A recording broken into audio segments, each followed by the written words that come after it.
Welcome to ఆర్డే TV. ఇప్పుడు మన స్టూడియోలో ఎవరున్నారు తెలుసా? ఏబీవీపీకి సంబంధించిన ఆనిముత్యాలు, రాష్ట్ర ఆనిముత్యాలు రాంబాబు కావచ్చు, రాజు కావచ్చు. అంటే నేనేమో రాష్ట్ర సెక్రటరీ రాంబాబు, జనరల్ సెక్రటరీ వచ్చేసి రాజు. నమస్కారం రాంబాబు గారు. రాజు గారు నమస్కారం. నమస్తే అన్న. ఎట్లున్నది తెలంగాణ పరిస్థితి, ఏంటి, ఏం నడుస్తుంది రాంబాబు? రాష్ట్రంలో ముఖ్యమంత్రి విధానాన్ని ఎట్లా చూడాలి? విద్యార్థుల పట్ల కావచ్చు, నిరుద్యోగుల పట్ల కావచ్చు.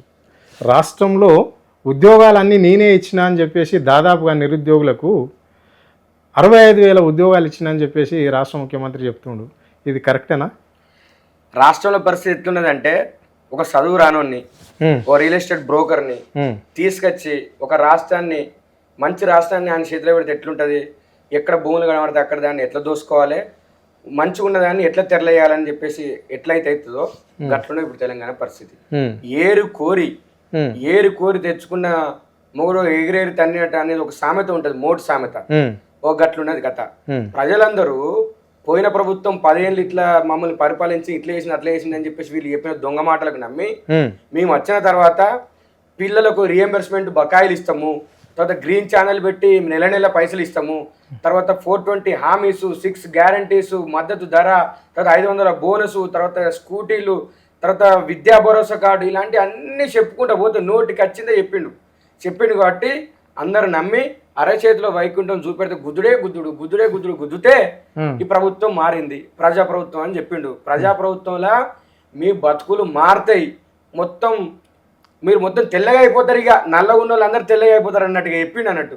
కానీ వచ్చిన తర్వాత 2.5 ఏళ్ళు అయితలేదన్న, సినిమా సితారా కనబడుతుంది, ఏది లేదు, సూత్త ఖాళీ బొచ్చిన. ఆయన అన్నాడు కదా, ఏంటి మన లంక బిందెలు ఉన్నాయి అన్నాడు కదా, లంక బిందెలు ఉన్నాయనుకుని వచ్చిన నేను ఇక్కడ ఏమి లేదు అని అంటాను కదా. మరి అప్పుడు లంక బిందెలు ఉన్నాయనుకుని వచ్చినప్పుడు అప్పుడు ఇన్ని హామీలు ఇచ్చాము నీకు తెలియదా? 3,24,000 కోట్ల రూపాయలల్లా నువ్వు ఏ శాఖకి ఎంత పెడుతున్నావు, ఆ 3,24,000 కోట్ల రూపాయలు నువ్వు ఖర్చు పెడతలేవు అనేది కూడా తెలుస్తలేదు. ఈ రాష్ట్రానికి హోంమంత్రి ఈయనే, శాంతి భద్రతలు చక్కలేవు. ఈ రాష్ట్రానికి విద్యాశాఖ మంత్రి ఈయనే, పిల్లల బడులు మూసేస్తా అంటాడు, ఆడపిల్లలకు బాత్రూమ్ పోవడానికి బాత్రూమ్ లేవు, యూనివర్సిటీలు రిక్రూట్మెంట్ లెక్క వెలవెలబోతున్నాయి, వాటికి బ్లాక్ గ్రాంట్ లేదు, వాటికి బడ్జెట్ లేదు, తర్వాత దానిలో ఉన్నటువంటి రిక్రూట్మెంట్ లేక పరిశోధన పడికేసింది. ఈ రాష్ట్రానికి మున్సిపల్ శాఖ మంత్రి ఈయనే. ఇంత పెద్ద హైదరాబాద్ నగరము విశ్వనగరం అని చెప్పేసి, సిటీ ఆఫ్ డెస్టినీ అని చెప్పేసి చెప్తారు కదా. ఈ తెలంగాణకు అత్యధిక రెవెన్యూ సమకూర్చేటువంటి నగరం ఇదే కదా. కానీ మొన్న మనం చూసినాం, 5 నిమిషాలు వాన కొడితే మొత్తం మొఖాల వంటి నీళ్లు. హైడ్రా తీసుకొచ్చిండు. హైడ్రా దేని తీసుకొచ్చిండు? ప్రకృతి విపత్తుల నివారణ కోసం తీసుకొని వచ్చిండు. మొత్తం అన్నిటికీ చెర్లకు అడ్డంగా ఉన్నాయి, నదులకు అడ్డంగా ఉన్నాయి, కాలువలకు అడ్డంగా ఉన్నాయి, అన్ని కూలగొట్టినాం. పేదోళ్ళు కాదు, ఎవరైనా కూలగొడతాం, ఎవ్వరు మా ముంగట ఎవ్వరు కాదు, అందరు సమానం అని చెప్పిండు. ఇట్లా అన్ని కూలగొడితే ఎందుకు ఈ వరద వచ్చింది? మరి 5 నిమిషాలలో ఎందుకు మునిగుర్రు? హిట్లర్ అని చెప్తున్నాడు. ఆయన గదే 3 ఫీట్లు ఉంటాడు, ఈయన గదే 3 ఫీట్లు ఉన్నాడు కాబట్టి హిట్లర్ అని చెప్పుకున్నాడు. లాస్ట్ హిట్లర్కి ఏదైతే గతి పట్టిందో ఈయన గదే గతి పట్టేట్టున్నది. తెలంగాణ రాష్ట్రంలో ఛాయస్ వస్తే ఈయన చెప్పుకుంటాడు ఆ సభలలోకి పోయి, మేము మొత్తం 100 సీట్లు కొడతాం, మేము అన్నిటినీ ఖతం చేసేస్తాము అని చెప్తున్నాడు కదా. నీకు దమ్ము ధైర్యం ఉంటే, నీకు నీ రాజకీయ మనుగడ మీద గనక నీకు ఒకవేళ కనుక ఒక స్పష్టమైన అవగాహన ఉంటే, నేను మళ్ళీ ముఖ్యమంత్రి అవుతా అని చెప్పేసి నీకు గనక భరోసా ఉంటే ఏబీపీ సవాలు విసురుతుంది. నీకు దమ్ముంటే నువ్వు ఇప్పుడే రాజీనామా చేసి ఎన్నికలకు పో. నీ కథ ఏందో తెలంగాణ ప్రజలు తేలుస్తారు. మీరు చేయమంటే చేయాలా రాజీనామా? మీకు ఏం తక్కువ చేస్తున్నాడు అని చేస్తాడు ఆయన. కానీ ఆయనే వచ్చి బయటికి సవాలు విసురుతాడు కదా. మరి ఆ సవాలు విసురుతున్నావు కాబట్టి నిరూపించుకో అని చెప్పేసి విద్యార్థులు అడుగుతున్నావు, నిరుద్యోగులు అడుగుతున్నారు, లాస్ట్కు రైతులు కూడా అడిగే పరిస్థితి. కుప్పల కాడికి పోతే చెప్తారు, వడ్ల కుప్పల కాడికి పోతే. అట్లా ఇప్పుడు ఈ తెలంగాణ రాష్ట్రం లోపల మీరు ఈ విద్యాశాఖ మంత్రి ఎట్లుండంటే ప్రైవేట్ కార్పొరేట్ మాఫియాకి ఒక బ్రాండ్ అంబాసిడర్ లెక్క పనిచేస్తున్నాడు. ఈ విషయాన్ని ఎందుకు నేను నిర్ద్వందంగా చెప్తున్నా అంటే, ప్రైవేట్ స్కూళ్ళకు పోయి మేము మా పాఠశాలలో 1,50,000 రూపాయలు ఒక్కొక్క విద్యార్థులు పెడుతున్నాము, మీరు అందరూ కూడా మంచి పని చేస్తున్నారు, సామాజిక సేవ చేస్తున్నారు, 50,000 తీసుకుంటున్నారు, మీరు 50,000 తీసుకుంటున్నారు, అయినా కానీ మంచి విద్యను అందిస్తున్నారని చెప్తున్నాడు. సిగ్గులేనుడు విద్యాశాఖ మంత్రి గిట్లా పోయి అక్కడికి పోయి చెప్పిన తర్వాత గవర్నమెంట్ స్కూల్లో లెవెల్ చేస్తారన్న. మొన్న పోయి కర్ణాటకలో ఏం చెప్తున్నాడు సిగ్గు లేకుండా అక్కడికి పోయి, మా యొక్క రాష్ట్రంలో 12,000 పాఠశాలలు ప్రైవేట్ ఉన్నాయి, కానీ 18 లక్షల మంది విద్యార్థులు చదువుకుంటున్నారు, మా రాష్ట్రంలో 30,000 ప్రభుత్వ పాఠశాలలు ఉన్నాయి, కానీ మా ఒక్క ప్రభుత్వ పాఠశాలలో 15,000 మంది మాత్రమే చదువుతున్నారని చెప్తున్నాడు. నువ్వు 1,50,000 రూపాయలు ఖర్చు పెట్టబడుతుంది, నువ్వు మధ్యాహ్న భోజనం అనబడుతుంది, నువ్వు బ్రేక్ఫాస్ట్ స్కీమ్ అనబడుతుంది, ప్రీ ప్రైమరీ ఎడ్యుకేషన్ అనబడుతుంది, తర్వాత వేల సంఖ్యలో ఉపాధ్యాయులు ఉండ్రి. మరి ఎక్కడ పోతుంది? నీ డిఈఓలు ఏం చేస్తారు, నీ ఎంఈఓలు ఏం చేస్తారు? ప్రతి సంవత్సరం వందల సంఖ్యలో పుట్టుకొస్తున్నటువంటి ప్రైవేట్ పాఠశాలల్లో వందల సంఖ్యలో ఉంటారు విద్యార్థులు. నీ యొక్క ప్రభుత్వ పాఠశాలలో మాత్రం విద్యార్థుల సంఖ్య ఎంత ఉంటే ఉపాధ్యాయుల సంఖ్య ఎంత ఉంటుంది? 15 మంది ఉపాధ్యాయులు ఉంటే 15 మంది వాళ్ళు ఉంటారు. నీ బడిబాట కార్యక్రమం ఎటుపోతుంది? నువ్వు పెట్టే సంక్షేమ పథకాలు ఎటుపోతున్నాయి? నువ్వు స్కూళ్ళల్లో ఈ రాష్ట్రం లోపల ఇప్పుడు విద్యా సంవత్సరం స్టార్ట్ అవుతుంది. ఈ దిక్కుమాలనోడు ఏబట్టి విద్యార్థులకు స్కూలు బడి బట్టలు ఇచ్చే పరిస్థితి ఏదన్నా, స్కూల్ పుస్తకాలు ఇచ్చే పరిస్థితి లేదు. ఇప్పటికి ఎంఈఓ ఆఫీసులలో పోయి చూద్దాము, ఇప్పటికే పుస్తకాలు ఇచ్చిన పరిస్థితి లేదు, వాళ్ళకి బడి బట్టలు ఇచ్చే పరిస్థితి లేదు. గిట్ల చేసిన తర్వాత ఎవరు వస్తారు? నువ్వు అంటున్నావు ఇంటిగ్రేటెడ్ స్కూల్స్ ఉన్నావు. ఇంటిగ్రేటెడ్ స్కూల్స్ 200 కోట్లతో కడుతున్నాం. 500 మంది ఎస్సీలు, 500 మంది బీసీలు, 500 మంది మిగతా మైనార్టీలు అన్నీ కలిపి ఒక్క దగ్గర ఉంచుతాం. కుల మత జాతి భేద లింగ విభేదాలు లేకుండా ఇక్కడ నేను చదివిస్తానంటున్నావు. 200 కోట్లు పెట్టి 119 నియోజకవర్గాలల్లా నువ్వు కట్టించిన స్కూల్ ఇవ్వచ్చినాయి. అంత ముందుకు వచ్చిన గురుకులాలనే నువ్వు ఇవంటివి. మరి జిల్లా పరిషత్ స్కూల్ ఎటు పోవాలి, మండల పరిషత్ స్కూల్ ఎటు పోవాలి, తెలంగాణ మోడల్ స్కూల్స్ ఎటు పోవాలి, కస్తూర్బా గాంధీ విద్యాలయం ఎటు పోవాలి? ఇవన్నిట్ల వీళ్ళన్నిట్ల విద్యార్థులందరూ దేల జైన్ కావాలి, ఎక్కడ చదువుకోవాలి? నువ్వు అన్నదానికి ఏమన్నా విధానం ఉన్నదా? అంటే కొత్తగా వచ్చినావు కాబట్టి నా బ్రెయిన్ చైల్డ్ అని చెప్పేసి ఈ కట్టిత్తనేది కాదు. ఫీ రియంబర్స్మెంట్ ఇస్తే 30% కమిషన్ రాదు. 200 కోట్లు పెట్టి కడితే దాని 30% కమిషన్ వస్తుంది. నేను అంటలేని ఇది వాళ్ళ ఎమ్మెల్యేలు, వాళ్ళ ఎంపీలు, వాళ్ళ మంత్రులే అంటున్నారు. ఆ విధంగా ఈ రాష్ట్రం లోపల అయింది. ఇంకా ఈ దగులుబాజు ఏమంటుండంటే పిల్లలు జాయిన్ అయితే లేరు మాదన్లా, కాబట్టి 27,000 పాఠశాలల్ని 4,000 పాఠశాలకే నేను తీసుకొస్తా అంటాను. కుదిస్తామని చెప్తాను. రేషనలైజేషన్ చేస్తాడట ఈ యొక్క దిక్కుమాలిన ముఖ్యమంత్రికి, ఈ చదువురాని ముఖ్యమంత్రికి. కట్ హిందీ, కట్ ఇంగ్లీష్ మాట్లాడుకుంటా నేను ఉద్ధరిస్తున్నాను, పొడతాను రాష్ట్ర దేశంలో అని చెప్పే ముఖ్యమంత్రికి పక్కపొంటి మొన్న యువకులు, విద్యార్థులు, నిరుద్యోగులు అందరు కలిసి ఎన్నుకున్నారు. ద్రవిడ రాజకీయాలను పక్క పెట్టి ఒక సరికొత్త దాని విషయానికి వస్తాం. ఇప్పుడు రాజుకు అవకాశం ఇద్దాము ఒకసారి. రాజు, మీరు తెలంగాణలో జరుగుతున్న పరిణామాలను మీరు అన్ని చూస్తూనే ఉన్నారు. ఓ పాట రూపంలో విద్యార్థులకు కావచ్చు, నిరుద్యోగులకు కావచ్చు, రాష్ట్ర ప్రభుత్వం చేస్తున్న అన్యాయాలపైన ఒక చిన్న పాట పాడాలి. దాంతో స్టార్ట్ చేద్దాం. గారడి వేసిండు, గడబిడి చేసిండు, లొల్లికి దిగుతుండు అంటే ఏమన్నా అడిగితే ఏమంటుండు? గారడి, మాటల గారడి ముఖ్యమంత్రి సారు, మా ముఖ్యమంత్రి సారు, నీ 6 హామీలు 420 గ్యారంటీలు ఎటుపోయినాయి సారు, మా ముఖ్యమంత్రి సారు. ఫీజు రియంబర్స్మెంట్ రానే రాలే, స్కాలర్షిప్ లేనే లేలే, ఉద్యోగం రానే రాలే, నిరుద్యోగులు ఇట్నే ఉన్నారు, రైతు గోసలు ఏడబట్టుకున్నారు. ముఖ్యమంత్రి గారు రైతాత్మచర్య తెలంగాణలో జరుగుతున్నాయి సారు, ఏడబోయినారు మా ముఖ్యమంత్రి గారు. ఆ చదువు రానే రాదు, ఫారెన్లు పోతుర్రు, చదువుకునే మమ్మల్ని ఆగమే చేస్తుర్రు. ఆ ముఖ్యమంత్రి గారు మా గణపడతలేరు, మా గోస మీకు తెలియదు, మా గోస పట్టించుకోరు. రైట్, మీరు అన్నట్లనే చదువు రానోళ్ళు అమెరికా పోతున్నారు, లండన్లో పోతున్నారు, విదేశాలన్నీ తిరుగుతున్నారు అని చెప్తున్నారు. ముఖ్యమంత్రి చెప్పిండు కదా, ఇంగ్లీష్ రానవసరం లేదు, నేను ఎక్కడైనా తిరుగుతలేనా లేకుంటే నేను మాట్లాడతలేనా, ఈ రాష్ట్రానికి ముఖ్యమంత్రి కాలేదా? చాలా మంది ఉంటారు చదువుకున్న వాళ్ళు మన ఎంట పెట్టుకొని మనం అడిగితే చెప్పేవాళ్ళు అంటున్నాడు. మరి ఇది అంటే చదువు రానోళ్ళు ముఖ్యమంత్రి కావద్దంటారా, రాజకీయాలలో ఉండద్దంటారా? అందరు ముఖ్యమంత్రులు అవుతారా అండి రాష్ట్రాల్లో? అందరు అవుతారా ముఖ్యమంత్రులు? అందరు కాదు, ముఖ్యమంత్రి ఏంటి ఓకే అంటే అందరు కూడా చదువు ముఖ్యమంత్రి చదువుకున్నాడే కదా. ఏం చదువుకున్నాడు అన్న? ఆయన ఎక్కడ చదువుకున్నాడు నాకే తెలియదు. కొండారెడ్డి పల్లెలో పుట్టిందో పులి, పుట్టిందో ఇదో పులే, ఏడ పులే, పులి లెక్క నల్లమల్ల లేదు, గిల్లమల్ల లేదు. నల్లమల్ల అంటే కుచ్చిడిచి పెడతారు. ఇప్పుడు తెలంగాణ రాష్ట్రంలో విద్యార్థులంతా కూడా ఆవేదనతో ఉంటున్నారు. నన్ను ఎందుకు చెప్తున్నా అంటే, అరే చదువురాని ముఖ్యమంత్రి ఫారెన్లో పోయి చదువుకుంటేనేమో పైసలు కడుతుంది కాంగ్రెస్ గవర్నమెంట్, అరే మాకు రావాల్సిన స్కాలర్షిప్ పడుతున్నామో స్కాలర్షిప్ ఇవ్వమని అక్రమ కేసులు పెడతారు, పోలీసులు లాఠీచార్జ్ చేస్తారు. మహిళలను చూడకుండా నిన్ననే చేసినాడు డిఓ ఆఫీస్ లో అమ్మాయిని పాపం గొరగొర గుంజుకోపోతారు. గొరగొర గుంజుకోపోవడం మీ ఇంటికాడ ఏమన్నా దొంగతనం చేసిందా అమ్మాయి, లంగతనం చేసిందా? అరే ఎందుకు గుంజుకోపోతారు? ఎందుకు ప్రశ్నించాలి ప్రభుత్వాన్ని? ఎందుకు ప్రశ్నించాలి? ఎందుకు మా స్కాలర్షిప్ ఇస్తలేదు ప్రభుత్వాన్ని ఎంచుకున్నది మేము, మా ఫీజు నెంబర్ ఇస్తలేదు ప్రభుత్వాన్ని ఎంచుకుంది మేము, మాకు ఉద్యోగాలు ఇస్తలేదు ప్రభుత్వాన్ని ఎంచుకుంది మేము. కాంగ్రెస్ ప్రభుత్వానికి ఏమి ఇచ్చింది హామీలు? అంటే సంబంధించిన విద్యార్థులు ఎందుకుంటేనే అన్న ఏబీ ఒక్కటి ఏమో కాంగ్రెస్ గవర్నమెంట్ ఈరోజు ఏబీ పనిది వాయిస్ ఆఫ్ స్టూడెంట్స్, రైట్. ఇక అందరూ కూడా స్టూడెంట్ సమస్యల మీద మీకు కొట్లాడుతాను. నిజంగా నువ్వు రా ఆద్య టీవీలకి నువ్వు రా, నీ రిపోర్టర్ పట్టుకరా, నేను తీసుకొస్తా. కాంగ్రెస్ గవర్నమెంట్ లో పాఠశాలలు మీ ఊర్లో బడి ఉండే నాన్న వెనకట, ఇప్పటికా బళ్ళు ఎంతమంది చదువుతారే, ఎంతమంది ఉపాధ్యాయులరే? మన ఊరు మన బడి అని మా ఊర్లో రెండు ఫోటోలు పెట్టారు. ఫోటోలు పెడితే పోరగాళ్ళు అందరు పెట్టారు, ప్రైవేట్ బడుగు పోరగాళ్ళు వాళ్ళందరూ కూడా ప్రైవేట్ మీరు ప్రభుత్వ బడికి రావాలి, ప్రభుత్వ బడికి రావాలంటే సార్ మాకు మూత్రం వేయడానికి ఏదైతే మూత్రశాలలో బాగాలేవు కదా సార్, మీరేమో ఇంగ్లీష్ విద్య అంటారు. మీరు నిజంగా కూడా ప్రభుత్వ పాఠశాలలో బిఈడి డిఎస్సి మంచి క్వాలిఫికేషన్ అయిన ఉపాధ్యాయులు మనం ఒప్పుకోవాలి కానీ ప్రైవేట్ మాఫియాల మొత్తం కూడా పీజీ ఫెయిల్ అయినోడు, డిగ్రీ పాస్ అయినోడు వాళ్ళంతా కూడా చదువు చెప్పడానికి ఉన్నారు.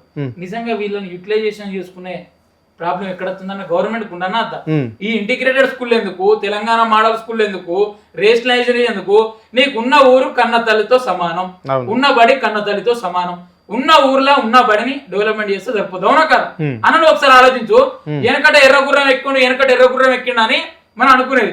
నీవు ఉన్న ఊర్లో నువ్వే చక్కగా చూస్తే ఉన్న ఊర్లో బార్లు పెట్టబడితే, వైన్ షాపులు పెట్టబడితే, టెండర్లు వేయబడితే, మరి చదువుకున్నప్పుడంతా బారుగు అలవాటు చేయబడితే, బీరుకు అలవాటు చేయబడితే, చదువు దూరం చేయబడితే అని మేము ఎందుకు చదువు దూరం కావాలన్నా?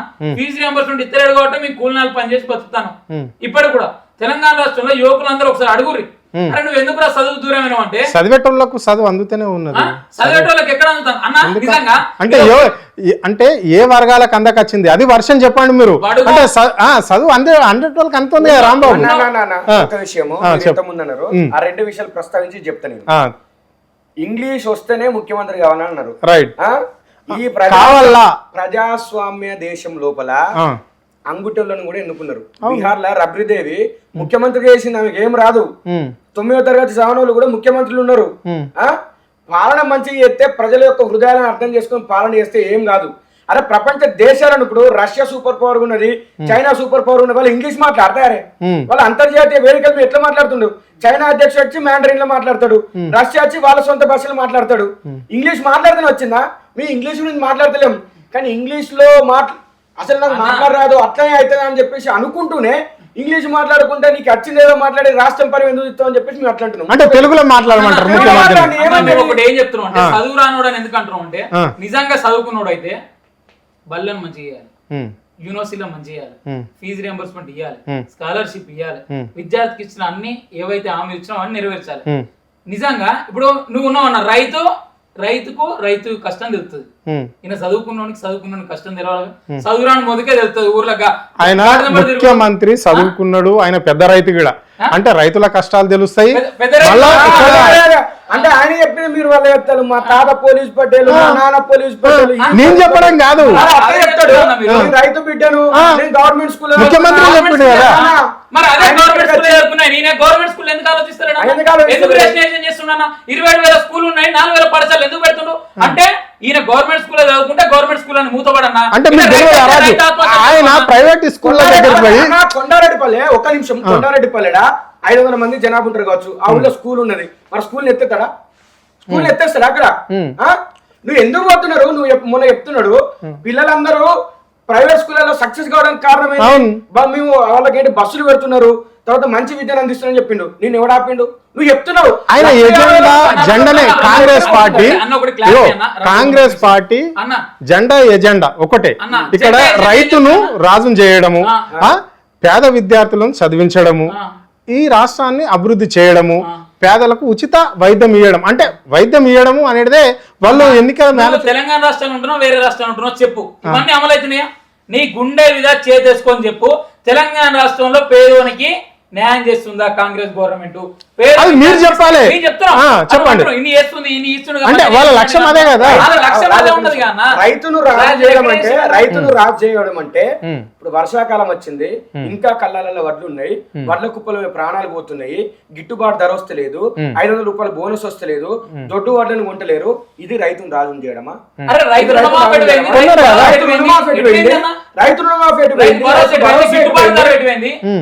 ఆల్రెడీ కొంటున్నారు కదా, చివరి గిన్నె వరకు తడిసిన.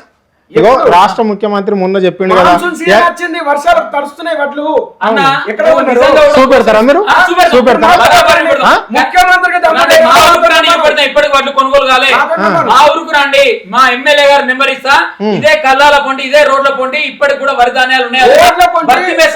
విసురుతున్నా ఆద్య టీవీ నుండి కాంగ్రెస్ గవర్నమెంట్ ఎమ్మెల్యే ఉన్న మా కవ్వంపల్లి సత్యనారాయణ మానకొండ నియోజకవర్గంలో ఎన్ని వడ్ల అమ్ముడు పోయినా చూద్దాం మనం. ఎంతమంది ఆత్మహత్యలు చేసుకున్నారు చూద్దాం. ఇంతవరకు కాంగ్రెస్ గవర్నమెంట్ బాగా చేస్తుంది కానీ నువ్వు అంటున్నావు రోడ్ల పక్కన వడ్లు పోసుకుంటే వాహనాలు అట్లా ప్రమాదానికి గురైతే రైతుల మీద కేసు పెట్టే పరిస్థితి వచ్చింది. రోడ్ల మీద ఎందుకు వర్షాలు వస్తున్నాయి కాబట్టి రోడ్ల మీద ఎలా పోసుకుంటున్నారు?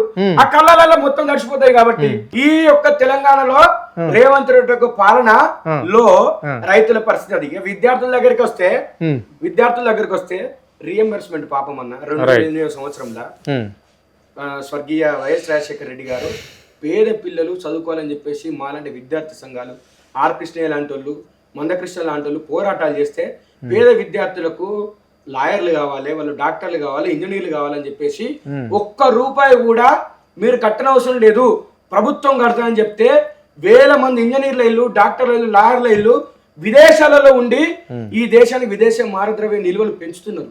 ఈ దేశంలో ఉన్నటువంటి కుటుంబాలను వాళ్ళ ఒక కుటుంబాలను అప్లిఫ్ట్ చేసారు. ఈ దేశ ఆర్థిక వ్యవస్థలో వాళ్ళ భాగస్వామ్యం కూడా ఉన్నది. రీఎంబర్స్మెంట్ ఆ విధంగా పేదల బతుకుల్లో వెలుగులు నింపింది. కానీ తెలంగాణ వచ్చిన తర్వాత ఈయన ప్రభుత్వం వచ్చిన తర్వాత 11,000 కోట్ల రూపాయల బకాయిలు ఉన్నాయి. గత ప్రభుత్వం చేయలేని నువ్వు చెప్పినావు, ప్రచారంలో ఏమని చెప్పినావు? మేము బకాయిలు రిలీజ్ చేస్తాము, పేద పిల్లలు చదువుకోవడం ఈయనకి ఇష్టం లేదని చెప్పినావు. మీరు నమ్మినాం, ఓట్లేసారు. 2 లక్షల ఉద్యోగాలు ఇస్తామని చెప్పినావు, నమ్మినాం, ఓట్లేసాం. కానీ వచ్చిన తర్వాత ₹1 విధించలేదు. నువ్వు 60-70 కోట్ల రూపాయలు పెట్టుకొని హార్వర్డ్ పోవడానికి పైసలు ఉంటాయి. ఎస్టీ విద్యార్థులకు కేంద్ర ప్రభుత్వము మ్యాచింగ్ గ్రాంట్ 40% కట్టలేక 60-70 కోట్ల రూపాయలు కట్టకపోతే వాళ్ళకు వచ్చినటువంటి పైసలు 205 కోట్ల రూపాయలు తిరిగిపోయినాయి. నువ్వు కట్టుకోవడానికి అక్కడికి పోవచ్చు. అది మొన్న చెప్పుకున్నాడు, ఏంది నన్ను మొత్తం అందరిని సెలెక్ట్ చేసి తీసుకొని వచ్చిరని చెప్పి. పైసలు కట్టుకుంటే వచ్చేది. నేను కట్టుకున్న పోతావు, నువ్వు కట్టుకున్న పోతావు, తమ్ముడు కట్టుకున్న పోతారన్నా. అలాంటి దాన్ని నువ్వు పైసలు కట్టుకుని పోతావు. పేద పిల్లలు వేల మంది చదువుకున్న 60-70 కోట్ల రూపాయలు ఇస్తే. కానీ అలాంటి కట్టకుండా వాళ్ళకు విద్యను దూరం చేసేటువంటి పథకాన్ని నువ్వు ఎందుకు అంటే కుట్ర చేస్తున్నాడంటే, పేద పిల్లలు చదువుకుంటే క్వశ్చన్ చేస్తారు. పేద పిల్లలు చదువుకుంటే మా తులం బంగారం ఎదురభాయ్, మా స్కూటీ లేదు, రైతు భరోసా ఏది, తర్వాత మాకు వచ్చే స్కాలర్షిప్ లేవి. పేద పిల్లలు అంటే ఎవరు? ఈ రాష్ట్రంలో చదువుకోవడానికి బడుగు బలైన వర్గాల లేకుంటే ఎవరైతే బడుగు బలైన వారు దారిద్ర్య దిగువ నుండి చదువుకోవడానికి కూడా పైసలు వెచ్చించిన వాళ్ళు, పూట గడవని స్థితిలో ఉన్నటువంటి వాళ్ళు, ఇల్లు లేనటువంటి పేదలు ఈ రాష్ట్రంలో ఉన్నారు. తెలంగాణ రాష్ట్రంలో ధనిక రాష్ట్రము 3,24,000 కోట్ల రూపాయల బడ్జెట్ ఉన్నటువంటి తెలంగాణ రాష్ట్రంలో ఉన్నారు. మరి నేను చెప్తాను కదా, నేను మారుమూల పల్లెలో పుట్టిన, నేను మొత్తం నాకు తెలంగాణ మొత్తం ఆత్మ మొత్తం తెలుసు అని చెప్తున్నాడు కదా. ఈయన జూబ్లీ హిల్స్ లో ఉండి ఇక్కడ మొత్తం వివరాలు చక్కబెట్టుకుంటా రియల్ ఎస్టేట్ మాఫియా చేసి ఫ్లాట్లు చేసుకొని అమ్ముకొని ఉన్నాడు. పాపం కొండారెడ్డి పల్లె ఊర్లకు ఈయన పుట్టినప్పుడు తెలుసుకోవచ్చు, కానీ ఈయన పెరిగిన తర్వాత తెలియదు. ఆ కొడంగల్ నియోజకవర్గ ప్రజలకు ఈ మూర్ఖుని గురించి, దరిద్రుని గురించి, ఈ దగులు పార్టీ గురించి తెలియదు. పాపం వాళ్ళు గెలిపించి మన మీదకి వదిలిర్రు. మనకు నాశనం పట్టుకున్నాడు. ఒక బఫూన్ లెక్క పాలన చేస్తున్నాడు. ఒక హిట్లర్ మనస్తత్వంతో పాలన చేస్తున్నారు. ఈ యొక్క తెలంగాణని మొత్తం సర్వనాశనం చేస్తున్నాడు రేవంత్ రెడ్డి. రైట్, చెప్పు రాజు. ఇక రాంబాబు ఏమో సర్వనాశనం అయిపోయింది రాష్ట్రం అని ఆయన అంటున్నాడు. మరి రాష్ట్రానికి ముఖ్యమంత్రి ఇంకా నేనే ఇంకోసారి కూడా ముఖ్యమంత్రిని అయితే ఇంకోసారి మళ్ళీ గెలిచి నెక్స్ట్ తరానికి ఇచ్చేసి నేను ఢిల్లీకి పోతానని అంటున్నాడు ఆయన. మరి దీన్ని ఎట్లా చూస్తారు మీరు? ఏమి లేనోడట ఎగిసేసి పడ్డాట ఎందుకంటే సామెత. ఇందాక ఏమి లేదు చెప్పుకోవడానికి. చేసింది అన్న 2 సంవత్సరాలు చెప్పు అంటే నేను అది చేసినా ఇది చేసినా అని చెప్తాను. ఎడే చెప్తాను, అది కూడా పెద్ద పెద్ద స్టేజ్లో లెక్కి చెప్తాను. ఈ రోజు అన్న పేదోని దగ్గర పోయి, అరే పేదోడను ఎప్పుడన్నా పూటకు 3 పూటలు అన్నం ఉంటది కదా, తిన్నావా? ఖమ్మంలో తినే కదా పేదోళ్ళ ఇంట్లో సన్న బియ్యం అని చెప్పేసి తిన్నాడు కదా. సన్న బియ్యం ఇచ్చిన రోజు తిన్నాడు కదా ఖమ్మంలో. సన్న బియ్యం ఇచ్చిన రోజు తిన్నాడు. ఇదే ఇప్పుడు గురుకులాలల్లా ఫుడ్ పాయిజన్ అవుతుంది. గురుకుల ఆహారం తింటారు. ఇప్పుడు కూడా మౌలిక సదుపాయాలు లేవు. అంటే పేదోని కొడుకు బిడ్డ ఈ రోజు ఆ ఫుడ్ తింటే కరెక్టేనా? తెలంగాణ రాష్ట్రంలో మీ అందరూ చూస్తారు, పూటకు మాటకి ఏంటిది మనం మాట్లాడతాం కదా, తెలంగాణ రాష్ట్రం ధనిక రాష్ట్రం అయిందని ఈ ముఖ్యమంత్రి వివరిస్తుండు కదా. 3,24,234 కోట్ల బడ్జెట్ విద్యారంగానికి కేటాయించింది 26,876 కోట్లు. గురుకులాలకు సపరేట్ కేటాయించింది 5,000 కోట్లు. ఈ రాష్ట్రంలో మీరు చూస్తారో చూడరో, మీ పేద తల్లిదండ్రుల కుటుంబాలు ఇప్పటి కూడా గురుకులాలకు పంపిస్తే మా కొడుకు ఎక్కడ, మా బిడ్డ ఎక్కడ ఆత్మహత్య చేసుకొని చనిపోద్దని, అడుగడుగునా సంక్షోభం ఏర్పడుతుందని ఇప్పుడు కూడా మనోవేదనకు గురై ఉన్నారన్న. తెలంగాణ రాష్ట్రంలో ఏం చక్కగా ఉందని మీరు రేవంత్ రెడ్డిని ఎంత పొగుడుతారో గీడుతారో అని ఈ ముఖ్యమంత్రుల్ని కావచ్చు, ఎవరైతే పక్కపండి రాష్ట్ర ముఖ్యమంత్రిని ఎందుకు వెళ్తారో, ఈయనతో ఎందుకు మాట్లాడిస్తారో మాకు ఇప్పుడు కూడా అర్థమవుతుంది. ఎందుకంటే విచిత్రం, అరే ఇప్పుడు తెలంగాణ ఏం మీరు అన్నట్లనే గురుకుల పాఠశాలలు ఒకప్పుడు బ్రహ్మాండంగా రన్ అయ్యేది. 250 గురుకుల పాఠశాలలు ఉన్నప్పుడు నేను అక్కడ గురుకుల పాఠశాల స్టూడెంట్నే. ఇక్కడ బీఆర్ఎస్ గవర్నమెంట్ వచ్చి దాన్ని దాదాపుగా 1100 వరకు 1000 నుండి ఎబోనే చేసింది. ఇక్కడ బ్రహ్మాండంగా ఉండే. ఇప్పుడు నాకు తెలిసి ఎమ్మెల్యేల ఇంట్ల ముందట, మీలాంటి విద్యార్థి నాయకుల ఇంట్ల ముందట, కొంచెం తెలిసిన వాళ్ళ ఇంట్ల ముందట గ్రామాల తల్లిదండ్రులు లైన్ కట్టేది గురుకుల పాఠశాలలో సీటు కావాలి. గురుకుల విషయానికి వస్తే 250 ఉన్నప్పుడు సర్వేలు గురుకులంలోకి వెళ్ళి ఐఏఎస్ లను అందించింది. రైట్. ఇక్కడ ఉన్న జాకారం దగ్గర ఒకటి ఉంటది స్కూల్, అక్కడి నుంచి వెళ్ళి వేల మంది అధికారులు వచ్చారు. అవును. నాగార్జున సాగర్ లో ఉన్నటువంటి గురుకుల జూనియర్ కళాశాల ఉంటది, ఇట్లా గురుకులాలలో మంచి ఫ్యాకల్టీ ఉంటుండే, మంచి కాస్మెటిక్ ఛార్జీలు ఉంటుండే, వాళ్ళకి రిటర్న్ ఇచ్చి పైసలు ఇచ్చి ఇంటికి పోవడానికి రావడానికి కూడా అన్ని రకాలు ఉంటుండే. కానీ పాలకులు మారిన తర్వాత దానిలో కూడా పైసలు దొబ్బడం చేస్తున్నారు కాబట్టి అక్కడ ప్రమాణాలు పడిపోతున్నాయి. మీరు అన్నారు గతంలో కేసీఆర్ గారు వాటిని 1000 వరకు తీసుకొచ్చిందని చెప్పేసి, విద్యార్థులు మొత్తం గురుకులాల ఇంటికాడ అన్న మనం ఒకటి అనుకుంటే మనం బాధపడద్దు. కానీ మధ్యాహ్న భోజనం పథకం పెట్టిన తర్వాత ఎందుకోసం అంటే ప్రభుత్వ విద్యాలయాల్లో స్కూల్ అంటే విద్యార్థుల యొక్క సంఖ్య పెరిగింది? ఎందుకంటే పాపం పూట గడవనటువంటి కుటుంబాలు కూడా ఉన్నాయి. అందుకోసమనే గురుకులాలల్లా ఎందుకు అంత పెద్ద మొత్తంలో చేరుతున్నారంటే ఇంటికాడ అలాంటి పరిస్థితులు లేవు కాబట్టి గురుకులాలు మంచి మంచి అక్కడి నుంచి కూడా ఐఐటీలలో, తర్వాత ఎన్ఐటీలలో, తర్వాత ఎవరెస్ట్ ఎక్కిన వాళ్ళు మంచి మంచి వాళ్ళు ఉన్నారు. అట్లా గురుకులాలు పనిచేసినాయి. ఎవరైనా కానీ మంచిగా చేస్తే మంచిగా చేద్దాం చెప్తాం. దానిలో కొన్ని అవినీతులు జరిగినాయి. అంటే నేను మధ్యలో మా ఊరికి పోయినాక పిల్లలు ఏదో గతంలో 3-4 సంవత్సరాల కింద వాళ్ళు గురుకుల పాఠశాల చదివిన పిల్లలే ఇప్పుడు 9th 8th ఉన్నారు. ఏంది ఇట్లా వచ్చారు, ఏంది మధ్యలో ఇట్లా వచ్చారు అంటే మేము ఉంటలేము మా స్కూల్లో, మేము చదువుతలేమన్నా అని చెప్తున్నారు. ఏంది పరిస్థితి అని అంటే ఇప్పుడు దాదాపుగా ఈ గురుకుల పాఠశాల నుంచి 8-9 చదివే పిల్లలు దాదాపుగా 1,00,000 మంది డ్రాప్ అవుట్ అయ్యారు. దీనికి అంతటి కారణం ఏంటి? ఎందుకు మరి గురుకుల పాఠశాలను పట్టించుకోకపోవడానికి ప్రధాన కారణం ఏంటి? అట్లా ఎందుకంటే అందులో బడుగు బలహీన వర్గాల పిల్లలు ఉంటారనే, లేకుంటే ఈ విద్యను దూరం చేద్దామని కాంగ్రెస్ ప్రభుత్వానికి ఉందా అన్న? ఒకటి సూటి ప్రశ్న చెప్పు. బడుగు బలైన వర్గాల విద్యార్థులు చదువుకుంటే రాష్ట్ర ప్రభుత్వాన్ని ప్రశ్నిస్తారు. నువ్వే ఇదా కన్నా కూడా 8-9వ తరగతి విద్యార్థులు 1,00,000 మంది డ్రాప్ అవుట్ అయ్యారు. ఎందుకైరన్నా అన్న? ఇదా దాకా అన్న చెప్పింది ఏంటిది?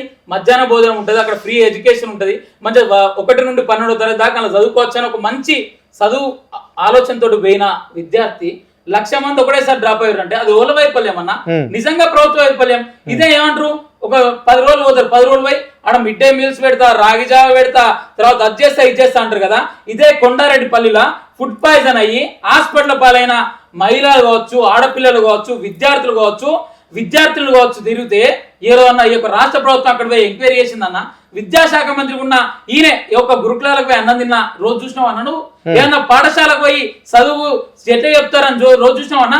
ఈ రాష్ట్రంలో గురుకులాలలో JLDL పోస్ట్ భర్తీ చేసిండు అన్న. ఈ రాష్ట్రంలో గురుకులాలు ఎన్ని అద్దెకు ఉన్నాయి, ఎన్ని ఈ రోజు పర్మనెంట్ బిల్డింగ్ లో చూసిండు అన్న?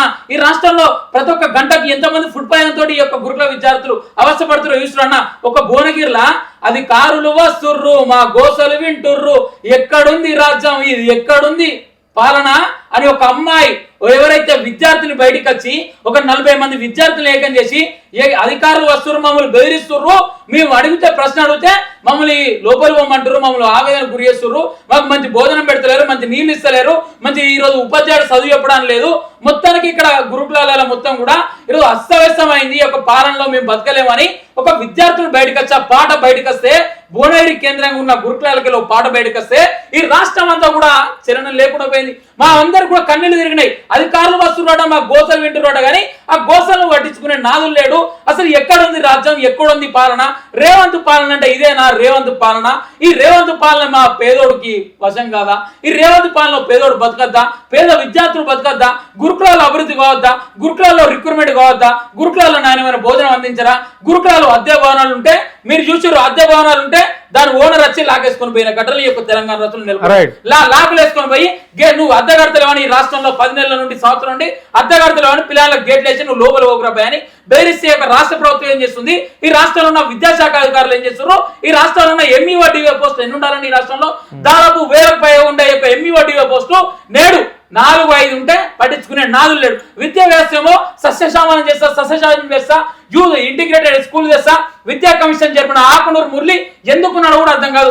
రేషనైజేషన్ చేస్తే ఈ యొక్క రాష్ట్రంలో గురుకులాలు అట్లా ఉంటున్నాయి, ప్రభుత్వ బడులు అట్లా ఉన్నాయి. వీళ్ళ సదుపాయాలుగా మంచి కల్పించి పేదోడు చదువుకోవడానికి మంచి అభివృద్ధి చేస్తే నేడు యొక్క యంగ్ ఇండియా ఇంటిగ్రేటెడ్ స్కూల్ ఎందుకు, నేడు యొక్క తెలంగాణ మోడల్ స్కూల్ ఎందుకు, ఈ తెలంగాణలో ఉన్న ప్రభుత్వ బడులను బాగేస్తే, తెలంగాణలో ఉన్న గురుకులాలు బాగేస్తే, తెలంగాణ ఉన్న గురుకుల విద్యార్థులకు నాణ్యమైన బోధన సదుపాయాలు కల్పిస్తే నేడు యొక్క విద్యార్థులందరూ కూడా ప్రభుత్వ పాఠశాలకు పోరా అన్న. నేడు ఈ ప్రభుత్వ పాఠశాలకు పోవాలంటే మన ఊరు మానవరం పెట్టి ఎమ్మెల్యేలు అందరు తెల్లంగీలు వేసుకొని 4 పాయింట్లు వేసుకొని 4-5 రోజులు ప్రైవేట్ స్కూల్లో బస్సులు ఆపి ఈ రోజు 2 రోజులు అయితే పంపిరా బాబు, 3వ రోజు నుండి మన పని మనం చేసుకుందాం, నీకంచెలు నేను వాటా తీసుకుంటా, మా ఈ పిల్లలంతా అలాగే పోతాను, నీకు 20 రిక్రూట్మెంట్ నేనే అయ్యా, మౌలిక సదుపాయాలు నేనే కలిపియా, సీరియల్ కట్టుకొని బాత్రూంలు ఏదైతే విద్యార్థులు టాయిలెట్స్ పరిస్థితి నేనే తెస్తా అని ఈ రోజు ప్రభుత్వ బడులలో ఉన్న యాజమాన్యాలు కావచ్చు, విద్యాశాఖ అధికారులు కావచ్చు, ఈ రాష్ట్ర ముఖ్యమంత్రి కావచ్చు ఇదే వివరిస్తున్నా. నిజంగా కూడా నాకు ఇప్పటికి కూడా ఒకటే అనిపిస్తానా, పేదోడు ఈ రాష్ట్రంలో సుభిక్షంగా 2 పూటలు అన్నం తినాలన్నా కూడా ఈరోజు ఆలోచించాల్సిన అవసరం ఉంది. ఎందుకు చెప్పానన్నా, మొన్న శ్రీ హిందూ ఇంజనీరింగ్ కాలేజీలో మన ప్రణీత్ అనే ఒక దళిత విద్యార్థి బడుగు బలహీన వర్గాల విద్యార్థి ఫీజు రియంబర్స్మెంట్ రాలేదని మేనేజ్మెంట్ ఫీజు ఒత్తిడి గురి చేస్తే ఆత్మహత్య చేసుకుని చనిపోయింది అన్న. ఇది అన్న తెలంగాణ రాష్ట్రంలో పాలన. ఇదే సిరిసిల్ల దగ్గర, ఇదే మన కరీంనగర్ దగ్గర ఒక అమ్మాయి మానస అనే అమ్మాయి ఏం చేసిందంటే గురుకులాల్లో ఫుడ్ పాయిజన్ అయిన తర్వాత ఇట్లుంది ఈ విధంగా వేస్తుందని ఒక లెటర్ రాసుకొని ఆత్మహత్య చేసుకొని ఉరేసుకొని చచ్చిపోయింది అన్న. గురుకులాలలో టీచర్ వేస్తుండని, గురుకులాలలో నాన్ టీచింగ్ స్టాఫ్ వేస్తుండని ఇదే భాష 888లో నేటికి కూడా ఇస్తున్నాం. అంబ్రెల్లా వాన పడుతుంటే కూడా గొడుగులకు పట్టుకొని మా భాష 888లో ఈ విధంగా ఫుడ్ పాయిజన్ అవుతుంది, ఈ విధంగా నాణ్యమైన బోధన లేదు, ఈరోజు మాకు ఇక్కడ హరాస్మెంట్లు జరుగుతున్నాయని బయటికి వచ్చి విద్యార్థులందరూ తెలియజేస్తే ఈ రాష్ట్ర ముఖ్యమంత్రి దాన్ని యూనివర్సిటీ ఎత్తాడ కానీ దాన్ని రిక్రూట్మెంట్ చేయడట, దానికి ఒక జాబ్ కల్పించాడట, దానికి ఒక విద్యా వ్యవస్థను కంప్లీట్ చేయడట. ఈ రాష్ట్రంలో ఏ విధంగా అంటే ఉన్నోడు చదువుకోవాలి, లేనోడు పండాలి, అదే అవుతుంది. రైట్ రాజు, ఇప్పుడు అకాడమిక్ అయితే స్టార్ట్ కావడం జరిగింది, మరి ప్రైవేటు విద్యా సంస్థలలో ఫీజుల మోత విపరీతంగా మోగిపోతుంది. దాని మీద మీ స్పందన ఏంటి? పక్క రాష్ట్రంలో తమిళనాడు రాష్ట్రంలో విజయ్ ఒక నియమ నిబంధనలు కూడా దానికి పెట్టడం జరిగింది. ఇంతే ఉండాలి ఫీజు, ఫస్ట్ క్లాస్ నుంచి ఒక 16,000 15,000 అని చెప్పిండు. అదే ఎస్ఎస్సి వచ్చే వరకు ఒక 35,000 అయితే మస్తు అయిపోతుంది. దీనికి కట్టుబడి లేకపోతే ఈ స్కూల్ని బ్యాన్ చేస్తాం, కఠినమైన చర్యలు తీసుకుంటా అని చెప్పేసి పక్క రాష్ట్ర ముఖ్యమంత్రి చెప్తున్నాడు, తమిళనాడు ముఖ్యమంత్రి. మరి మన రాష్ట్రంలో ఆ పథకం అలాంటిది ఇంప్లిమెంట్ అవుతుందా అని మీరు అనుకుంటుర్రా? ఒక విద్యార్థి నాయకులుగా మీరు చెప్పండి, మీరు దీని మీద ఏమైనా పోరాటం చేస్తారా? కాంగ్రెస్ ఇచ్చినటువంటి మేనిఫెస్టోలోనే ఫీజుల నియంత్రణ చట్టాన్ని తీసుకుని వస్తాము, కార్పొరేట్ శక్తుల చేతుల్లోకి ఈ విద్యను పోనీయమని చెప్పేసి స్పష్టంగా తెలియజేశారు. కానీ ఇక్కడికి అధికారంలోకి వచ్చిన తర్వాత ఫీజుల నియంత్రణ చట్టాన్ని తీసుకురావాలి, విద్యా హక్కు చట్టాన్ని ఇంప్లిమెంట్ చేయాలి, ప్రైవేట్ కార్పొరేట్ విద్యాలయాల్లో కూడా 25% సీట్లను ఫ్రీగా ఇవ్వాలని చెప్పేసి మాలాంటి వాళ్ళు క్వశ్చన్ చేస్తే కేసులు పెట్టాలి, జైలుకు పంపించాలి, దీనికి అంతటి కారణం ఏంటంటే పక్కన ఉన్నటువంటి తమిళనాడులో విజయ్ గారు తీసుకొచ్చినటువంటి చట్టాన్ని ఇక్కడ తీసుకొచ్చే పరిస్థితిలో లేడని మాకు అనిపిస్తుంది. ఎందుకంటే అక్కడ ఒక ఏకీకృత ఫీజుల విధానం తీసుకొచ్చి నర్సరీ నుంచి మొదలుకుంటే 12th క్లాస్ వరకు ఏ పాఠశాలలో అయినా ప్రైవేట్ పాఠశాలల్లో ఇదే ఫీజు ఉండాలి, లేదా కరోనా చూపిస్తాము, నీ యొక్క స్కూల్ని మేము బ్యాన్ చేస్తామని చెప్పేసి అక్కడ ఒక స్ట్రిక్ట్ రూల్ తీసుకొచ్చిండు. వాళ్ళు భయపడి అదే చేస్తున్నారు. కానీ ఇక్కడ ఎమ్మెల్యేలు ప్రైవేట్ యాజమాన్యంలోనే, మంత్రులు ప్రైవేట్ యాజమాన్యంలోనే, తర్వాత ఆయనకు అనుచరులు ఉన్న వాళ్ళందరూ కూడా ప్రైవేట్ యాజమాన్యంలోనే. దీనివల్ల ఎలక్షన్స్ జరిగితే ఎంత మాత్రం కాంగ్రెస్ వాళ్ళ గురించే చెప్తున్నారు, మరంటే వేరే పార్టీలకు సంబంధించిన ఒకటే. విద్యార్థులకు 11,000 కోట్ల రూపాయల స్కాలర్షిప్ రాకపోతే అక్కడ ప్రైవేట్ కాలేజీలతో కలిపి దందా చేసుకుంటుండి కోర్టు మెట్లకి ఎందుకు ఎక్కింది? ఈయన ఫీజు రియంబర్స్మెంట్ ఇవ్వకపోతే ఎవరు కోర్టుకు పోయింది, కోర్టు మీరు ఇవ్వకపోతే మరి విద్యార్థుల దగ్గర నుంచి నేను వసూలు చేసుకోని అని చెప్పింది. ఈ సిగ్గులో ఏం చెప్పాలి? మీరు అక్కడి నుంచి వసూలు చేసుకోవద్దు, మేము వెంటనే ఇచ్చేస్తాం. మా ధనిక రాష్ట్రం 3,24,000 కోట్ల రూపాయలు ఉన్నాయి, 10,000 కోట్లకి వెళ్ళి 5,000 కోట్ల రూపాయలు ఇప్పుడే రిలీజ్ చేస్తాం, ఇంకో 5,000 కోట్లు నెక్స్ట్ ఇయర్ లో రిలీజ్ చేస్తాం, మీ అకౌంట్లోనే పడతాయి, పిల్లల దగ్గర నుంచి ₹1 వసూలు చేసినా కానీ మామూలు ఉన్నాయని చెప్పేసి అన్నాను. కానీ ఇది ఏంటనే ఇది బ్లాక్ జీవో, ఇది black GO. GO number 8 GO number 9 తీసుకొచ్చి విద్యార్థుల అకౌంట్లలో ఈయన వేస్తాడట. ఒకవేళ విద్యార్థులు కట్టకపోతే వాళ్ళ మీద రెవెన్యూ రికవరీ యాక్ట్ పెడతాడట. వాళ్ళు ఏమన్నా నక్సలైట్లా? దుర్మార్గుల, దుష్టుల, ఉగ్రవాదుల ఏంది మరి? నువ్వు 11,000 కోట్ల రూపాయలు వీళ్ళకి చెల్లించలే. నువ్వు అలాట్మెంట్ ఆర్డర్ లో ఫీజు టు బి పేడ్ 0 అని చెప్పేసి పెట్టినావు కాబట్టి విద్యార్థులందరూ వాళ్ళు చదువుకోవడానికి వచ్చారు. మరి వాళ్ళని నువ్వు వంచి మోసం చేసినావు. మరి నీ మీద 420 కేసు పెట్టన్నా? నీ ప్రభుత్వాన్ని లోపలే అన్నా? విద్యాశాఖ మంత్రిగా ఉన్నావు మరి నువ్వు. మరి నేను జైల్లో పంపినా? ప్రైవేట్ యూనివర్సిటీలు కానీ లేకపోతే ప్రైవేట్ కాలేజీలు కానీ రీఎంబర్స్మెంట్ మీ అకౌంట్ లోనే పడుతున్నాయి కదా అని చెప్పేసి విద్యార్థుల దగ్గర నుంచి అడ్మిషన్ తీసుకునే సమయంలోనే వాళ్ళు ఫీజులు వసూలు చేస్తున్నారు. మరి వాళ్ళని ఎక్కడ పెట్టాలి? వాళ్ళ మీద ఏ క్రిమినల్ కేసులు పెట్టాలి? మరి అది ఎందుకో ఈ యొక్క జీవోలో మెన్షన్ చేయలేదు. ఇవన్నీ బ్లాక్ జీవోలు. ఈ జీవోలను తీసుకొని వచ్చి విద్యార్థుల ఫీ రీఎంబర్స్మెంట్ పథకాన్ని తీసేయాలని చెప్పేసి కళలు అంటున్నాడు. వీటిని మేము వ్యతిరేకిస్తున్నాం. మీ అయ్యే జాగిరి కాదు ఇది. మాకు వచ్చేటువంటి హక్కు ఇది. నీ తాత దిగొచ్చినా నీ జేజమ్మ దిగొచ్చినా గానీ ఈ పథకాన్ని అడ్డుకునేటోడు లేడు. ఈ పథకం కనుక అడ్డుకుంటే ఈ యొక్క రాష్ట్రం లోపల అన్ని యూనివర్సిటీలలో అన్ని కాలేజీలలో విద్యార్థులు మరో తెలంగాణ ఉద్యమానికి సిద్ధమవుతారు. మరి భూస్థాపితం చేస్తారు. ఇప్పుడున్న విద్యార్థి సంఘాలు ఎందుకు ఇంత జరుగుతున్నా కానీ నోరు మెలపడం లేదు? పీడిఎస్ఏ కావచ్చు, మీ ఏపీవీపీ కావచ్చు, లేదంటే ఎస్ఎఫ్ఐ కావచ్చు, చాలా విద్యార్థి సంఘాలు ఉన్నాయి, విఆర్ఎస్విగా కావచ్చు. ఎందుకు పట్టించుకుంటలేడు విద్యార్థి సమస్యలను? ఎందుకు ఏ సమస్య వచ్చినా, జనరల్ సమస్య వచ్చినా కానీ ఎందుకు మీరు ముందుకు రావడం లేదు? ఈ రాష్ట్రంలో గతంలో ఉన్నట్లే లేదు. మీరు చూస్తున్నారు, ఈ ప్రభుత్వం ఏర్పడిన దగ్గర నుంచి వెళ్ళి ఆయన హనీమూన్ పీరియడ్ అయిపోయింది. ఆయన సంవత్సర కాలం గడిచిన తర్వాత నుంచి వెళ్ళి నీ గ్రీన్ ఛానల్ ఏది? నువ్వు రియంబర్స్మెంట్ బకాయిలు విడుదల చేస్తున్నావు, ఎందుకు విడుదల చేయలేదు? స్కూళ్ళల్లో ఈ ప్రాబ్లమ్స్ ఉన్నాయి, అక్కడ బాత్రూమ్ చక్కగా లేవు, స్కూళ్ళల్లో మౌలిక వసతులు లేవు, తర్వాత పిల్లలు ఫుడ్ చక్కగా అందక నువ్వు సన్న బియ్యం అని చెప్తున్నావు, కామన్ మెన్యూ అని చెప్పేసి ముఖ్యమంత్రి మంత్రులందరూ కలిసి మీరు అందరు కూర్చొని తిన్నారు. పిల్లలందరూ 120 మంది పిల్లలు గురుకులలో చచ్చిపోయిళ్ళు, మరణ మృదంగం అవుతుంది గురుకుల పాఠశాలలలో. ఈ యొక్క హత్య ఇవన్నీ కూడా ఆత్మహత్యలు కావాలి, లేకపోతే వాళ్ళు ఫుడ్ పాయిజన్ అని చనిపోలేదు. ఇవన్నీ కూడా నీ ప్రభుత్వం చేసిన హత్యలే అని చెప్పేసి మేము నిర్ణయించినాం. మేము కొట్లాడినాం, మా మీద కేసులు అయినాయి, మేము జైల్లో పోయాం. ఒక బాధ్యత గల విద్యార్థి సంఘంగా, ప్రపంచంలో అతిపెద్ద విద్యార్థి సంఘంగా మేము వాళ్ళ మీద కొట్లాడుతున్నాం, జైల్లో పోతున్నాం. ఈ యొక్క ప్రభుత్వము రాజ్యం మమ్మల్ని అంశాలను చూస్తే పైకి ఇట్లున్నది తెలంగాణ రాష్ట్రంలో పరిస్థితి. అదే విద్యార్థులు స్కూళ్ళలో చదువుకోవడానికి ఇప్పుడు అంతా ఆన్లైన్ పెట్టారు. ఇట్లా కరెంట్ పోతే ఏమవుతుంది? ఈ కరెంట్ పోయిన తర్వాత రైతులకు ఎక్కడ వాళ్ళు పంట పండించుకుంటారు? ఈ కరెంట్ పోయిన తర్వాత మొత్తం ఆన్లైన్ లో నడిచేటువంటి విద్యా విధానం ఎట్లా నడుస్తుంది? ఇలాంటి పరిస్థితి రాష్ట్రం లోపల దాపరించింది. ఆయన చెప్పుకోవడానికి ఏం లేదు, ఎందుకంటే ఇవన్నీ సాక్షాత్కరిస్తున్నాయి, ప్రకృతి కూడా చూపెడుతున్నది. నువ్వు హైడ్రా తీసుకొచ్చినవరా నాయన, కానీ హైడ్రాతో ఒరిగింది ఏం లేదని చెప్పేసి మొన్న మునిగిపోయింది. ఇప్పుడు మనం ఇంటర్వ్యూ చేస్తుంటే కరెంటు పోయింది. అటుపక్కన విద్యార్థులు 11,000 కోట్ల రూపాయల బకాయిలు ఉన్నాయని చెప్పేసి రోడ్లు ఎక్కుతున్నారు. అక్కడ వడ్ల కుప్పల మీద మా రైతన్నలు చచ్చిపోతున్నారు. ఇప్పటికి వర్షాలు వచ్చి తడిసినాయి, కుయ్యో 3 రోజులు మొత్తుకున్నా కానీ అవి కొనే పరిస్థితి లేదు. బోనస్ వస్తలేవు. సన్నవడ్లు పెట్టినటువంటివి సన్నవడ్లు పెట్టిన తర్వాత కూడా వాటికి కొనేటువంటి పరిస్థితి లేదు. ఇక్కడ పేదలు కూల్చుడు, ఇందిరమ్మ ఇల్లు పైసలు, ఇందిరమ్మ ఇల్లు కావాలంటేనేమో ఈయనేమో నియోజకవర్గానికి 1000 ఇస్తా అని చెప్పేసి ఈయన అంటాడు.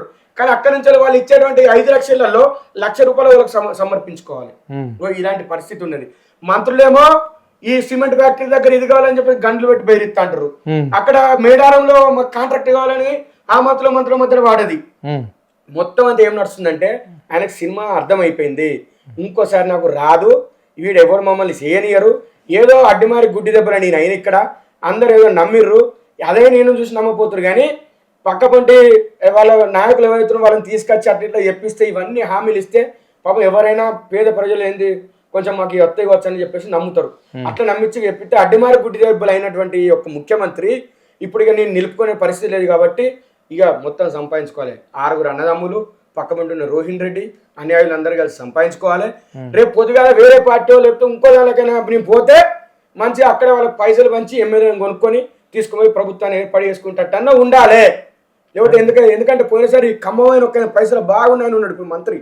ఆయన ఏమన్నాడు, అసెంబ్లీ గేట్ దాటనీయను, మొత్తం అందరినీ నేనే గెలిపిస్తా అని చెప్పింది కదా. 9 మందిని గెలిపించుకున్నా అని చెప్పుకుంటున్నా ఆయనే. మీతో నేను గెలిపించాను చెప్పుకుంటున్నాను. ఆయన దగ్గర నుంచి నేను ప్రమాదం పొంచుకున్నది. అందుకోసమనే అన్ని మొత్తం తీసుకుంటుండు. అటు మూసి సుందరీకరణ అంటాడు, ఇటు ప్రాణహిత చేవెళ్ళి అంటాడు. ఉన్నదాన్ని చక్కబెట్టరు ఆయన అంటే లేవంటారు, పైసలు లేవంటారు, మీసాలకు సంపంగి నూనె అన్నట్టుగా. అది ఏమి లేదు అంటే తీసుకో ఇది పెడతా అది పెడతా ఇది పెడతా అని కొత్తగా పెట్టే వాటికి ఏంటంటే కమిషన్లు వస్తాయి. కాబట్టి అదైనా కట్టడాలు ఉండాలి, సివిల్ వర్క్ జరిగేటి మాత్రమే ఈ రాష్ట్రంలో జరుగుతాయి. లేకపోతే విద్యార్థులకు ఇచ్చేటువంటి దానిలోకి వెళ్ళి 30% వాళ్ళ కమిషన్ వస్తుందా? రాదు కాబట్టి ఇయ్యరు. వాళ్ళకి తులం బంగారం ఇచ్చిన దానికి కమిషన్ వస్తుందా? రాదు కాబట్టి ఇయ్యరు. ఆరోగ్యశ్రీ ఉన్నది, ఆరోగ్యశ్రీ మెడికవర్ హాస్పిటల్ మొత్తం ఎక్కడ చూసి ఈయన కనబడతాను పాడుగాను, ఈయన పోయి ఓపెనింగ్ చేస్తారు. మెడికవర్ హాస్పిటల్ ఈ ఆరోగ్యశ్రీ మంచిగా వస్తుంది, మిగతా హాస్పిటల్లో రాదు. ఆ ఆరోగ్యశ్రీలకి వెళ్ళి ఇస్టేబుల్కి ఏమైనా కమిషన్ వస్తుందా? రాదు. కాబట్టి ఇలాంటి వాటికి అన్నిటికీ పేద ప్రజలు ఇవాళ కూడా సిగ్గు లేకుండా స్టేట్మెంట్ ఇచ్చింది. విద్య వైద్యం ప్రథమ ప్రాధాన్యం. విద్యా ప్రాధాన్యం అయితే పేదలు ఎందుకు చచ్చిపోతున్నారు? పేదలు ఎందుకు పిల్లగాళ్ళు ఇప్పుడు మీరు అన్నట్టుగా ఎందుకు డ్రాప్అవుట్ అవుతున్నారు? డ్రాప్అవుట్ ఎందుకు అవుతున్నారు? అక్కడ ఫుడ్ సక్క లేక ఫుడ్ పాయిజన్ అవుతున్నది. ఇక్కడ దాదాపుగా 40 మంది పైన చనిపోయారు. 120 మంది అన్న పక్కా భవనాలు లెక్క శిథిలావస్థలో ఉన్న భవనాలు, ఎస్సీ ఎస్టీ భవనాలలో పెచ్చులూడి చచ్చిపోతున్నారు, పాములు తేలు కొడుతున్నాయి. ఇక బీసీ గురుకులకైతే అంతకుముందు రెంట్ ఇచ్చారు కదా, వారికి తాళం వేస్తున్నారు. ఇక ఎప్పుడు మమ్మల్ని ఇవ్వమంటారు అని చెప్పేసి ఇక ఎందుకు పోవడం అని చెప్పేసి అక్కడనే ఏమైనా స్కూల్ ఉంటే అలా చదువుకుంటున్నారు. రైట్, అదే పరిస్థితి. రైట్.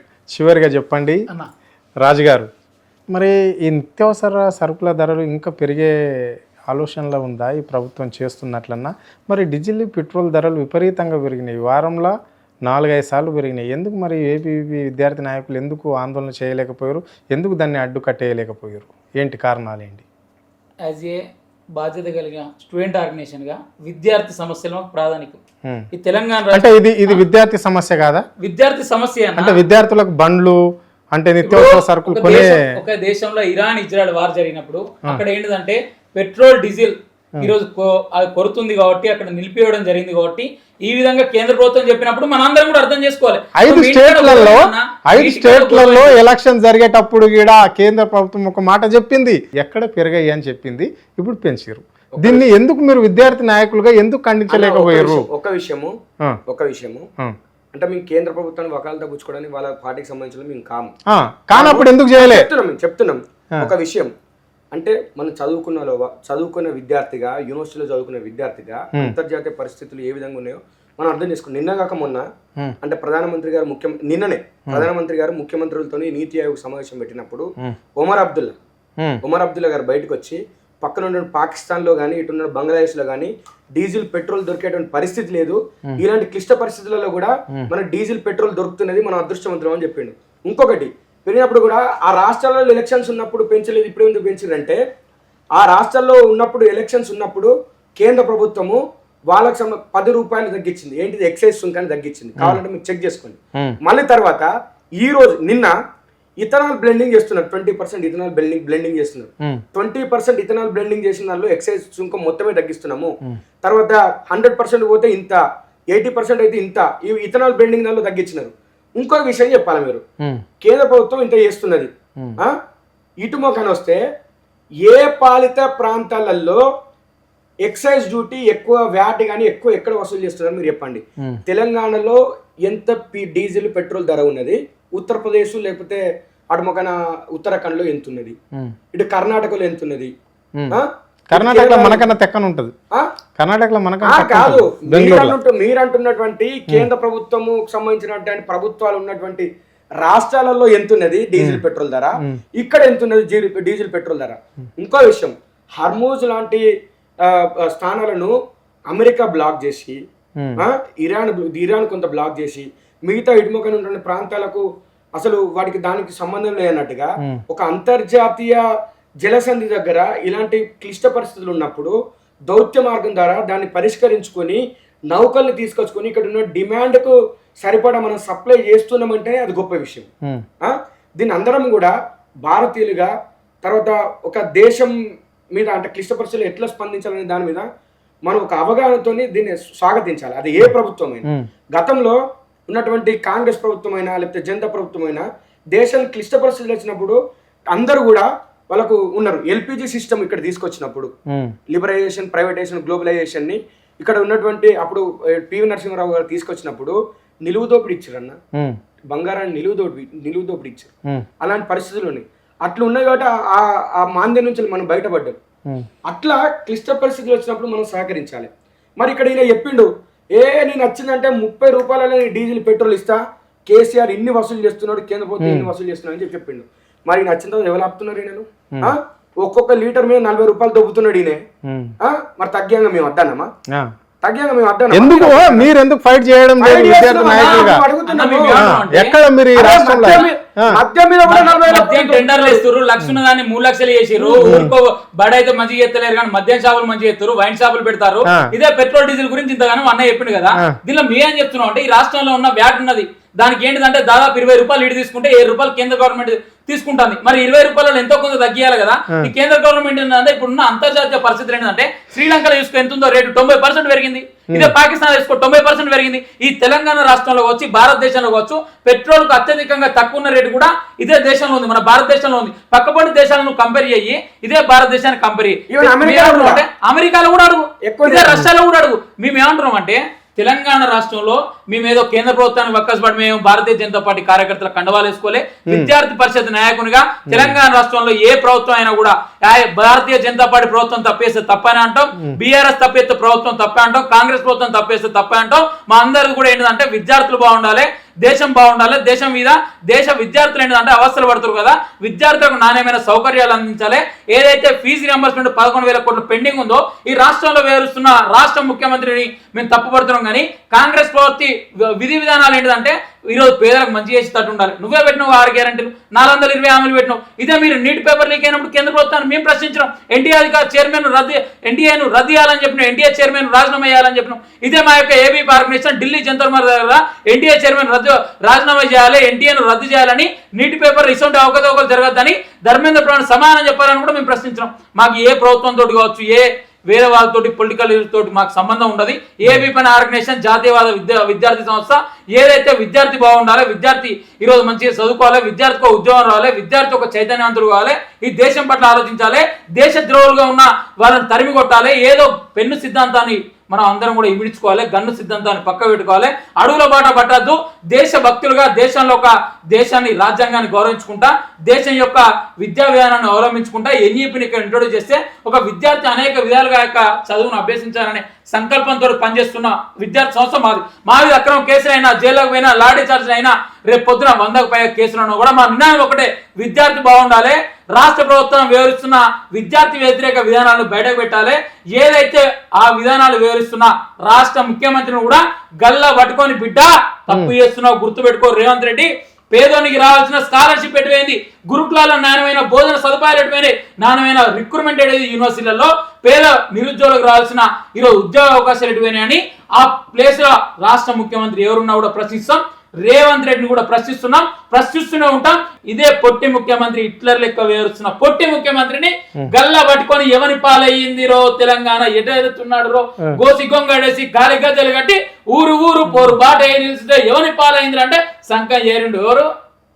ఏపూరి సోమన్న సంఖ్యలో ఏరిండు అంటే పాటవాడినోడు అటే వేయండు, పాడించుకున్నాడు అటే వేయండు, అన్ని బాగానే ఉన్నాయి. మరి మాస్ అండి ఎవని పాలైందిలో తెలంగాణ ఎవడేళ్తున్నాడు అంటే నీకే సోమన్న పాట పాడుతుంది, కాంగ్రెస్ గుడి ఏరుతుంది. మరి కాంగ్రెస్ గుడిలో ఏం నడుతుంది? పేదోడు బతుకుతలేడా, పేదోని ఇల్లు కూలే పడుతుంది, పేదోని కొడుకు బిడ్డకేమో స్కాలర్షిప్ ఇస్తలేరా, గురుకులాలు చదువుకుంటాయేమో ఈరోజు ఫుడ్ పాయిజన్ తోటి రోడ్డెక్కి పాముకాడితో రోడ్డెక్కి చచ్చిపోయి ఈరోజు పార్థివోద్యోగాలై కాళ్ళే మన ఏంటిది కాటె మోసుడు ప్రయత్నాలు ఈరోజు జరుగుతున్నాయి. ఇదే తెలంగాణ రాష్ట్రంలో. నేను ఒకటే చెప్తున్నా, లాస్ట్ ఒక నిమిషం నాకు టైం ఏంటి ఒకటి చెప్తా. తెలంగాణ రాష్ట్రంలో రేవంత్ రెడ్డి పాలన ఏముందంటే, రేవంత్ రెడ్డి ఉన్నది ఏంటంటే ప్రైవేట్ మాఫియాకు సంచులు ఎత్తుకపోవడానికి ఉన్నాడు. ఓ దొంగ ఏ విధంగా ఓటుకునోటు కేసుల సూట్ కేసులు ఏ విధంగా దొరికినాయో ప్రైవేట్ యాజమాన్యాలకి వెళ్ళి సూట్ కేసులు చూసుకుంటూ అలవాటైంది. వీటితోటే ఈ యొక్క ప్రభుత్వం నడుస్తుంది. కార్పొరేటు విద్యా సంస్థలు ఈరోజు హాస్పిటల్ లేకపోతే ఈ ప్రభుత్వం నడదు కాబట్టి వాళ్ళ సంఖ్యల ఏరి ఒక ప్రభుత్వం నడుపుతాడు. ఈయనకి ఇప్పటి కూడా కుర్చీ ఇవ్వడానికి లాగుతున్న అనుమానం ఉన్నది కాబట్టి ఢిల్లీకి 10 సార్లు పోయి సోనియా గాంధీ, రాహుల్ గాంధీ దండం బాంచనని కాలు మొక్కెత్తాడు. ఈరోజు ఏం నడుతుందంటే అక్కడ రాహుల్ గాంధీ నువ్వు నిల్చోమంటే నిల్చోవాలి, కూర్చోమంటే కూర్చోవాలనే పాలన ఈ యొక్క రేవంత్ రెడ్డి ఇక్కడ వ్యవహరిస్తుంది కాబట్టి ఆ రాహుల్ గాంధీ పాలన ఇక్కడ నడవదు బిడ్డ, గుర్తుంచుకో. గాంధీవాద సిద్ధాంతం అన్నావు, ఇందిరాగాంధీ ఇల్లు అన్నావు. ఇదా గాంధీ ఎక్కడన్నా పేదోని హింసించాలని చెప్పిన అన్న, గాంధీ పేదోని ఇల్లు కూలగొట్టాలని చెప్పిన అన్న, గాంధీ పేద విద్యార్థి చదువు దూరం చేయాలని చెప్పిన అన్న. ఇదన్న అంటే గాంధీ పేదోనికి ఒక ఉద్యోగం ఇవ్వద్దని చెప్పిన అన్న. గాంధీ సిద్ధాంతాన్ని నమ్ముకొని నీ పార్టీ వ్యవహరిస్తున్న విధానాలు ఏముందంటే రాజశేఖర రెడ్డి ఫీజు రియంబర్స్మెంట్ పథకాన్ని ప్రవేశపెట్టిన కాంగ్రెస్ పార్టీ నేత రాజశేఖర రెడ్డిని అవమానపరుచు ఫీజు రియంబర్స్మెంట్ ఎత్తాలని చూస్తున్నావు. జీవో నెంబర్ 7 ఇవని కోసం, ఎందుకోసం అంటే ఫీజు రియంబర్స్మెంట్ పథకం ఎత్తేస్తే ప్రైవేట్ వాళ్ళు నాకు పైసలు ఇస్తారు, ఆ పైసలతో ఇంకోసారి ముఖ్యమంత్రి కావాలనే వ్యవహారం నువ్వు చేస్తున్నావు కాబట్టి జీవో నెంబర్ 7 తెచ్చినావు, 8 తెచ్చినావు, 9 తెచ్చినావు. అన్న 11,000 కోసం స్కాలర్షిప్ పెండింగ్ ఉంది, నీ పైసలు నీ అకౌంట్లలో వేస్తారంటే నమ్మకం ఉందన్న? విద్యార్థులారా మీరందరూ కూడా తల్లిదండ్రులారా ఒకసారి వినండి. రేవంత్ రెడ్డి దొంగ, ఓటుకు నోటు దొంగ ఆయన్నే, ప్రైవేటు యాజమాన్యాల డబ్బుల దొంగ ఆయన్నే, సంచులు దమ్ముకునే దొంగ ఆయనే. కాబట్టి ఒక్కసారి చైతన్యమైనండి. 11,000 కోట్ల స్కాలర్షిప్ మీ కొడుకు బిడ్డకు రావాలి. ఎవరు ఇస్తలేరు? రేవంత్ రెడ్డి ఇస్తలేడు. ప్రైవేటు యాజమాన్యాలు హైకోర్టులో కేసు వేసినాయి. ఎవరు వాళ్ళు వేసినాయి? రేవంత్ రెడ్డి వాళ్ళు వేసినాయి. ప్రైవేటు యాజమాన్యాలు ఏమైనా వచ్చినాయి? ఈ సంవత్సరం నుండి ఫీజులు వసూలు చేసుకుంటామని అన్నాయి. ఎందుకు? రేవంత్ రెడ్డి నమ్మకం లేవు బట్టి అవన్నీ. కాబట్టి మీ అందరూ కూడా ఒకసారి ఆలోచించండి. మా కొడుకు బిడ్డకు ఏదో జరుగుతుంది, మా కొడుకు బిడ్డకు ఉద్యోగం వస్తుంది, మా కొడుకు బిడ్డకు ఫీజు రియంబర్స్మెంట్ వస్తుందని కాంగ్రెస్ కోటేసి నీ కుటుంబం బాగుంటుంది, రైతుల కష్టాలు మారుతాయి అనుకున్నావు, నిరుద్యోగుల కష్టాలు మారుతాయి అనుకున్నావు, విద్యార్థుల కష్టాలు మారుతాయి అనుకున్నావు. కానీ రేవంత్ రెడ్డి ఏం చెప్తున్నట్టే జీవో నెంబర్ 7, 8, 9 తెచ్చేమో ఫీజు రియంబర్స్మెంట్ పథకాన్ని ఎత్తేయాలని చూస్తాడు. మీ కొడుకు బిడ్డ నీ లెక్కనే ఇంట్లో రైతు కూలీల పనికి పోయాల్సిన రోజులు వస్తున్నాయి, 100 రోజుల పని పోయాల్సిన రోజులు వస్తున్నాయి. ఈరోజు సర్టిఫికెట్లు లేక 100 రోజుల కూలి పనికి పోయే రోజులు యొక్క రేవంత్ రెడ్డి తెస్తాడు. ఇందిరమ్మ పాలన అన్నాడు, ఇందిరమ్మ పాలతోటి ఇందిరమ్మ ఇల్లు ఇచ్చిండో లేదో తెలియదు కానీ కమిషన్ల రాజ్యం నడుస్తుంది. ఇల్లు ఉన్న పేదోని హైడ్రా పేరుతో ఇల్లు కూలేసిండు. ఇదే దీనికి నిదర్శనం ఏంటిదంటే ఏదైతే మొన్న వెలుగుమట్ల ఇష్యూలో ఆ రోజు ఏంటిదంటే ఆ ఇల్లు అనేది నా ఒక బాండింగ్ రా, ఆ ఇల్లు అనేది సొంత పైసలతో కట్టుకున్నారా అనే ఒక పాటతోటి ఒక ఆవేదన బయటకు వచ్చిందన్న.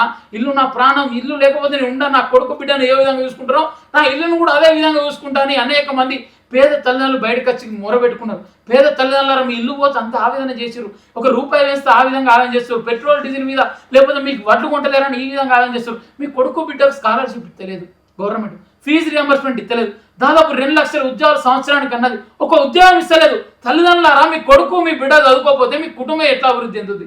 ఒక్కసారి ఆలోచించారా?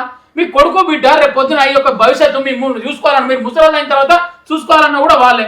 మీరు ఇన్ని రోజులు రైతులు పని చేసుకొని బతుకుతారు, మీ కొడుకు బిడ్డకు ఉద్యోగం చేయకపోతే కూలినాలు పని చేసుకొని బతకాలని ఈ గవర్నమెంట్ చెప్తానే. అంటే గొర్రెలు కాస్తాడు గొర్రెలు కాయాలి, పందులం కాస్తాడు పందులే కాయాలి, ఆవులం కాస్తాడు ఆవులం కాయాలి.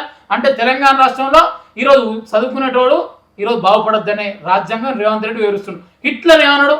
హిట్లర్ ఏం చేసిందంటే నాజీరు హిట్లర్ ఏం చేసిందంటే ఉన్న రోజులు ఊకడ పోకడ దంచి పేద ప్రజల్ని హింసించిండు.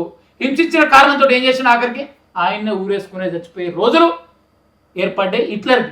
ఈయన కూడా హిట్లర్ నాకు ఆదర్శం అన్నాడు కదా, హిట్లర్ లెక్క నిన్ను బొందబెట్టే రోజులు దగ్గరికి వచ్చినాయి. గుర్తుంచుకో బిడ్డ రేవంత్ రెడ్డి. హిట్లర్ పాలన అన్న, నిజంగా హిట్లర్ పాలన. ఎందుకు హిట్లర్ పాలన?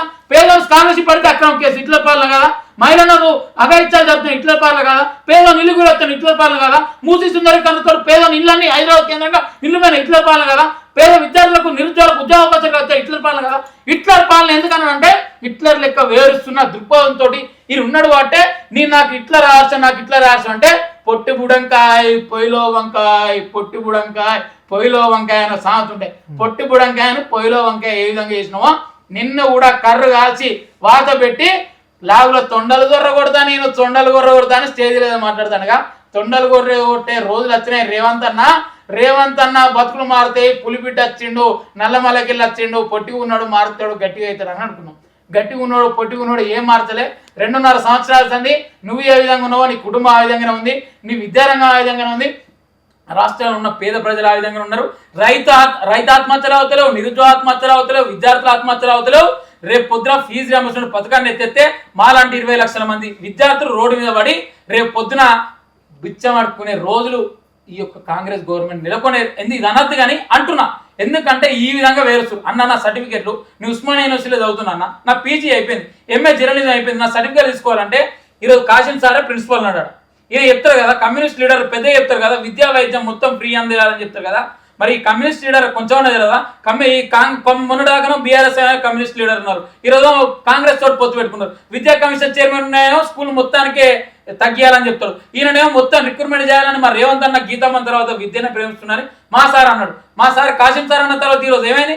మరి విద్యను ప్రేమించే రేవంత్ అన్న ఫీజు రియంబర్స్మెంట్ గురించి కమ్యూనిస్ట్ నాయకులు మాట్లాడినానే, మరి సంకట ఏరిరు. మరి ప్రైవేట్ యాజమాన్యానికి కాంగ్రెస్ ప్రభుత్వం వత్తాసు పలుకుతుంది, ఏమైనా మాట్లాడారా? ఫ్రీ ఎడ్యుకేషన్ అన్నారు. మరి ఇదే ప్రైవేట్ కార్పొరేట్ హాస్పిటల్కి రోజు మీ రిబ్బన్ కట్ చేస్తాను, మరి ఉచిత వైద్యం ఎట్లయింది? అంటే కమ్యూనిస్ట్ రాజ్యాంగం ఏం చెప్తాను అంటే ఎవరు సంకట చేస్తే వాళ్ళ యొక్క పైసలు తీసుకొని సంపాదించుకోవాలని చెప్తుందా?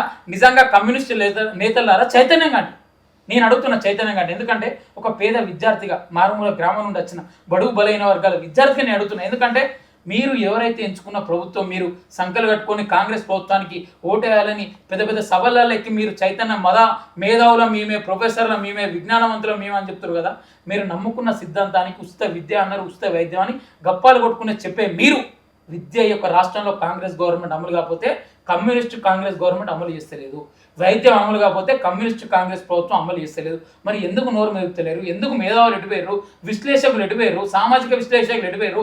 ఆడపిల్లలపై అఘాయిత్యాలు జరుగుతుంటే, గురుకులాలలో ఆత్మహత్యలు చేసుకుంటే, నిరుద్యోగ ఆత్మహత్యలు జరుగుతుంటే, రైతు ఆత్మహత్యలు జరుగుతుంటే ఈ మేధావులు ఎటుపోయారు? వేరీస్ మేధావులు లేకున్న సూడో ఇంటలెక్చువల్ ఎటుపోయారు? అంటే ఈ యొక్క రాష్ట్రంలో మరొకసారి అడవుల సిద్ధాంతాన్ని తేవాలనుకుంటారా? కమ్యూనిస్ట్ వాళ్ళను కాంగ్రెస్ వాళ్ళు చదువుకు దూరం చేయాలనుకుంటారా? ఇదే అడవుల పాలు చేసి మళ్ళీ గన్నిచ్చి పంపించే రోజులు తెద్దాం అనుకుంటారా? అంటే విద్యార్థి చదువుకుంటే అభివృద్ధి ఎత్తాడు, విద్యార్థి చదువుకుంటే సమాజాన్ని ప్రశ్నిస్తాడనే దృక్పథంతో మీరు ఉన్నారు కాబట్టి ఈ యొక్క విద్యను దూరం చేసే కుట్ర చేస్తుంది విద్యార్థి పరిషత్కి. మేము ఒకటే అడుగుతున్నాం, పేద తల్లిదండ్రులారా, విద్యార్థులారా, చైతన్యంగా అండి. మీరు ఎందరినో నమ్మిరు, ఓట్లు ఎత్తారు గెలిపిస్తారు, ఓట్లు ఎత్తారు గెలిపిస్తారు. ఆఖరికి ఏమవుతుంది? తలకాయ పట్టుకొని కూర్చుంటారు అంతే. తలకాయ పట్టుకొని ఏడుచుకుంటే నా ఇల్లు కూలిపోయా, నా కొడుకు ఆగమే, నా ఇల్లు కూలిపోయా, నా కొడుకు ఆగమే. నీ ఇల్లు కూలిపోతే నీ కొడుకు ఆగమవుతాడు. నువ్వు ఎంచుకున్న ప్రభుత్వం ఏ విధంగా ఉంది, నీ ప్రభుత్వం ఇచ్చిన హామీలు నీకు నచ్చినాయి కావచ్చు, ఇచ్చిన తర్వాత మరి ఈ రోజు అవి నెరవేర్చలేరు కదా. ఒక్క రోజున నువ్వు బయటకు వచ్చి కొట్లాడిన రోజులు రావాలి. ఇప్పటికి కూడా నీ కొడుకు బిడ్డ ఆగమవుతాడు, చదువుకు దూరం అవుతాడు, యూనివర్సిటీలు అభివృద్ధి అవుతలేవు, మీ కొడుకు బిడ్డకు స్కాలర్షిప్ వస్తలేదు, ఫీజు రియంబర్స్మెంట్ వస్తలేదు. నీకు చిన్న ఏదో ఈరోజు రైతుల సమస్యల మీద మీరు కొట్లాడితేనేమో అక్రమ కేసులు అయితేనే ఈ రాష్ట్రంలో మన బేడీలు వేసుకొని పోలీసులు గొరగొర గుంజుకుపోయే రోజులు రైతులకు బేడీలు వేస్తుంటే ఈ రాష్ట్రంలో రైతు కొడుకు బిడ్డలకేమో చదువుకోవడానికి పైసలు లేకుండా ఫీజు రియంబర్స్మెంట్ ఆపెత్తే జీవో నెంబర్ 7 తెస్తే రేపు పొద్దున రాజశేఖర రెడ్డి గారు స్కాలర్షిప్ ఇవ్వడానికి ఒక్కటే కారణం అని ఎందుకు చెప్పనా? ఆనాడు ఇదే ఇంజనీరింగ్ వ్యవస్థలో ఈరోజు 2008 కన్నా ముందు లక్షల్లో ఫీజుల దోపిడీ. పేదోడు చదువుకోవాలంటే చదువుకు దూరమైంది. ఒక ఇంజనీరింగ్ సీట్ కావాలంటే లక్షలలో డొనేషన్లు. కాబట్టి ఫీజు రియంబర్స్మెంట్ పథకాన్ని తెస్తే పేదోడు చదువుకుంటాడు, పేద తల్లిదండ్రులు బాగుంటాయి, పేద కుటుంబాలు బాగుంటాయి. మా సార్ ఇప్పటి కూడా చెప్తున్నాను, సారు ఒక పేదోడు 2008 కన్నా ముందు ఒక తువాళ్ళ పైసలు కట్టుకొని వాటిని అన్నిటి కూడా లెక్క పెట్టుకుని ఆ ప్రైవేట్ యాజమాన్యం దగ్గర పోతే ఇవాళ పోతే 2 రోజుల్లో కూడా సీట్ ఇస్తారు ఇవ్వని రోజులట. ఆ రోజు 2008 కన్నా ముందు ఫీజు రియంబర్స్మెంట్ పథకాన్ని తెచ్చిన తర్వాత అదే పేద విద్యార్థి, అదే పేద తల్లిదండ్రులు, కొడుకా నీకేం ఫీజు అవసరం లేదు గారా అంటే, నాన్న నాకేం అవసరం లేదు, కాంగ్రెస్ ప్రభుత్వం నచ్చింది, ఆ రోజు ఫీజు రియంబర్స్మెంట్ పథకం తెచ్చింది నాన్న, రాజశేఖర రెడ్డి ఇట్లా ఫీజు కడుతుండన్నాక ఆ కుటుంబాలలో సంతోషం మనం చూడాలి. కానీ ఈ రోజు అదే కుటుంబాల్లో కాంగ్రెస్ ప్రభుత్వం తెచ్చుకున్న పైసలను తీసుకొని పోతా అంటే తల్లిదండ్రుల యొక్క కళ్ళల్లో ఆనందం చూడాలి. నేను ఏమంటానంటే అదే కాంగ్రెస్ ప్రభుత్వంతో ఈ రోజు రాష్ట్ర ముఖ్యమంత్రి రేవంత్ రెడ్డి ఇదే ఏంటిదంటే మేనేజ్మెంట్ కోటాలలో సీట్లు ఒక్కొక్కటి చూడన్నా. ఏ ఇంజనీరింగ్ కాలేజ్ కన్నా 10 లక్షల కన్నా డొనేషన్ తక్కువ ఉందా అన్న? అంటే ఉన్నోడు చదువుకోవాలి, పేదోడు మళ్ళా బర్రెలు కాయాలి, ఎడ్లు కాయాలి, తర్వాత గొర్రెలు కాయాలి, ఇదే నాన్న. అంటే పేదోనికి ఏ రాష్ట్రంలో ఏ రాష్ట్ర ప్రభుత్వంలో కూడా అన్యాయం జరుగుకుంటూనే ఉంటాను నాన్న. అంటే కాంగ్రెస్ ప్రభుత్వాన్ని నీ ఎందుకు అంటున్నా, నీ ఓటేసిన కాబట్టి నీ యొక్క ఆవేదన ఉన్నది కాబట్టి తెలుస్తున్నాను. ఎందుకంటే నా కుటుంబం నమ్మింది కాంగ్రెస్ పార్టీని, నమ్మితే ఈరోజు నా కుటుంబం రోడ్డు పాలవుతుంది. మా కొడుకు బిడ్డకు ఏదైతే ఫీజు రియంబర్స్మెంట్ వస్తలేని మామూలు రోడ్డు మీద మీరు ఇళ్ళల్లో ఏడ్చుడు కాదు, ఇళ్ళల్లో మా కొడుకు బిడ్డకు పైసలు కట్టాలని ఎక్కడ వాణిని కాడ అప్పు తెచ్చి పైసలు కట్టుడు కాదు. మీకు అన్నిటి ఆవేదన బయటికి రండి. మీ కొడుకు బిడ్డ చదువుకునే రోజులు పోయినాయి, ఉద్యోగం వచ్చే రోజులు పోయినాయి. తెలంగాణ సిద్ధించుకున్న తర్వాత నీళ్ళు నిధులు నియామకాలు అనుకున్నాం, నీళ్ళు అనేటిదో పక్క రాష్ట్రాలకు పోతున్నాయని మనమే చెప్తున్నాం. ఈ ప్రభుత్వం ఏం చెప్తుంది? మూసీ సుందరి కన్నా 150,000 కోట్లు తెచ్చి పేదోళ్ళు ఇల్లు కూలేయాలని చెప్తుంది. మరి వీటిలో చైతన్యం గారా పేద ప్రజలారా? అంటే ఇప్పటికి కూడా ఓటుకు నోటు తీసుకొని ఓటేయాలనే స్థితిలో ఉన్నారా మీరు? చైతన్యం కాండి. ఎప్పుడైతే ఓటుకు నోటు ఇది పోద్దో, ఈ యొక్క తెలంగాణ రాష్ట్రంలో పేద విద్యార్థులు చదువుకోవాలన్నా, పేద తల్లిదండ్రులు బాగుండాలన్నా ఇలాంటి రేవంత్ రెడ్డి ఇలాంటి ప్రభుత్వాలను మనకి కిందకి దిగజార్చాలి, రేవంత్ రెడ్డికి గద్దె దింపాలి. ఈరోజు నేను ఎంతగా ఆవేదనతో మాట్లాడుతున్నంటే మా అందరి కుటుంబాలు అనేది ఒక పేద కుటుంబాలు, అందరి నోట్లలో ఒకటే, రేవంత్ రెడ్డిని ఎందుకు గెలిపించుకున్నాం రా నాయన? ఈ యొక్క రేవంత్ రెడ్డి గెలిస్తే ఈ విధంగా ఉంటుందా మాకు? అంటే మేము ఆత్మహత్యలు చేసుకోవాలి, మా కొడుకు బిడ్డ ఆత్మహత్యలు చేసుకోవాలి, మేము మాకు పండించిన పంట గిట్టుబాటు ధర ఉండదు, మా కొడుకు బిడ్డకు ఈరోజు ఫీజు రాదు, ఒక ఉద్యోగం రాదనే ఆవేదనతో ఉన్నారు. కాబట్టి నీ ఒక్కసారి భారత రాజ్యాంగ నిర్మాత అంబేద్కర్ని తెలుసుకుంటా. అంబేద్కర్ ఇచ్చిన ప్రజాస్వామ్యం బతుకుతున్నాం, కానీ అంబేద్కర్ రాజ్యాంగ విరుద్ధంగా ఈరోజు పోలీసులతో అక్రమ లాఠీ చార్జీలు చేపిస్తారు, పోలీసులతో అక్రమ కేసులు పెట్టిస్తారు. పోలీసులు అందరూ కూడా కాంగ్రెస్ పార్టీ కార్యకర్తలాగా, కాంగ్రెస్ పార్టీ ఏజెంట్లాగా, కాంగ్రెస్ పార్టీ అధికార ప్రతినిధులాగా నిరుద్యోగులను కావచ్చు, విద్యార్థులను కావచ్చు, రైతులను కావచ్చు ఎక్కడిదక్కడ తీవ్రంగా హింసిస్తారు. పోలీస్ అన్నలారా, మీ కొడుకు మీ బిడ్డకు చదువు రావాలని, చదువు దొరకాలని మేము కొట్లాడుతున్నాం. ఉద్యోగం రావాలని మేము గుట్లాడుతున్నాం. పేద తల్లిదండ్రులారా మీరు ఒకసారి ఆలోచించండి. ఇప్పటికైనా పేద విద్యార్థులు పేద తల్లిదండ్రులు చైతన్యమై కాంగ్రెస్ పార్టీ అటావో తెలంగాణ బచావో ఏదైతే పొట్టి హిట్లర్ని తెలంగాణ నుండి తరిమి కొట్టాలి, ఏదైతే ప్రజాపాలన అని చెప్పుకొని గద్దెనెక్కిన రేవంత్ రెడ్డి ప్రజల్ని హింసించే పాలన వివరిస్తుండు. ప్రజల్ని ఏ విధంగా హింసిస్తుండు అంటే పాఠశాల విద్య నుండి యూనివర్సిటీ విద్య దాకా అడుగడుగున సమస్యలు.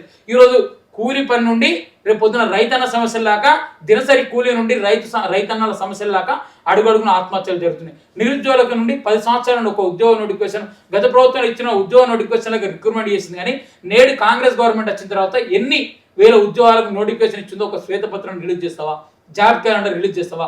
ఇప్పటికైనా భర్తీ మీద సవాల్ రేవంత్ రెడ్డి, నువ్వు ఎక్కడికి రమ్మంటే రావాడికి వస్తా. అశోక్నగర్ రమ్మంటావా, దృష్టినగర్ రమ్మంటావా, చిక్కట్పల్లి రమ్మంటావా, లేకపోతే జూబ్లీహిల్స్ నీ ఇంటికి రమ్మంటావా వస్తా. పేద విద్యార్థికి స్కాలర్షిప్ ఇవ్వండి నువ్వే, పేద విద్యార్థికి ఉద్యోగం ఇవ్వండి నువ్వే, పేద తల్లిదండ్రులను హింసించేది నువ్వే, రైతు ఆత్మహత్యల కారణం నువ్వే, విద్యార్థి ఆత్మహత్యల కారణం నువ్వే, నిరుద్యోగ ఆత్మహత్యల కారణం నువ్వే. కాబట్టి నీ మీద అన్ని అక్రమ కేసులు పెట్టి నిన్ను ఉరిశిక్ష చేసినా కూడా తప్పులే అని మేము అందరం కూడా కోరుకుంటున్నాం. ఓకే రైట్, చెప్పండి. తెలంగాణ రాష్ట్రంలో అంటే 2 విషయాలు మాట్లాడి ముగిస్తాను.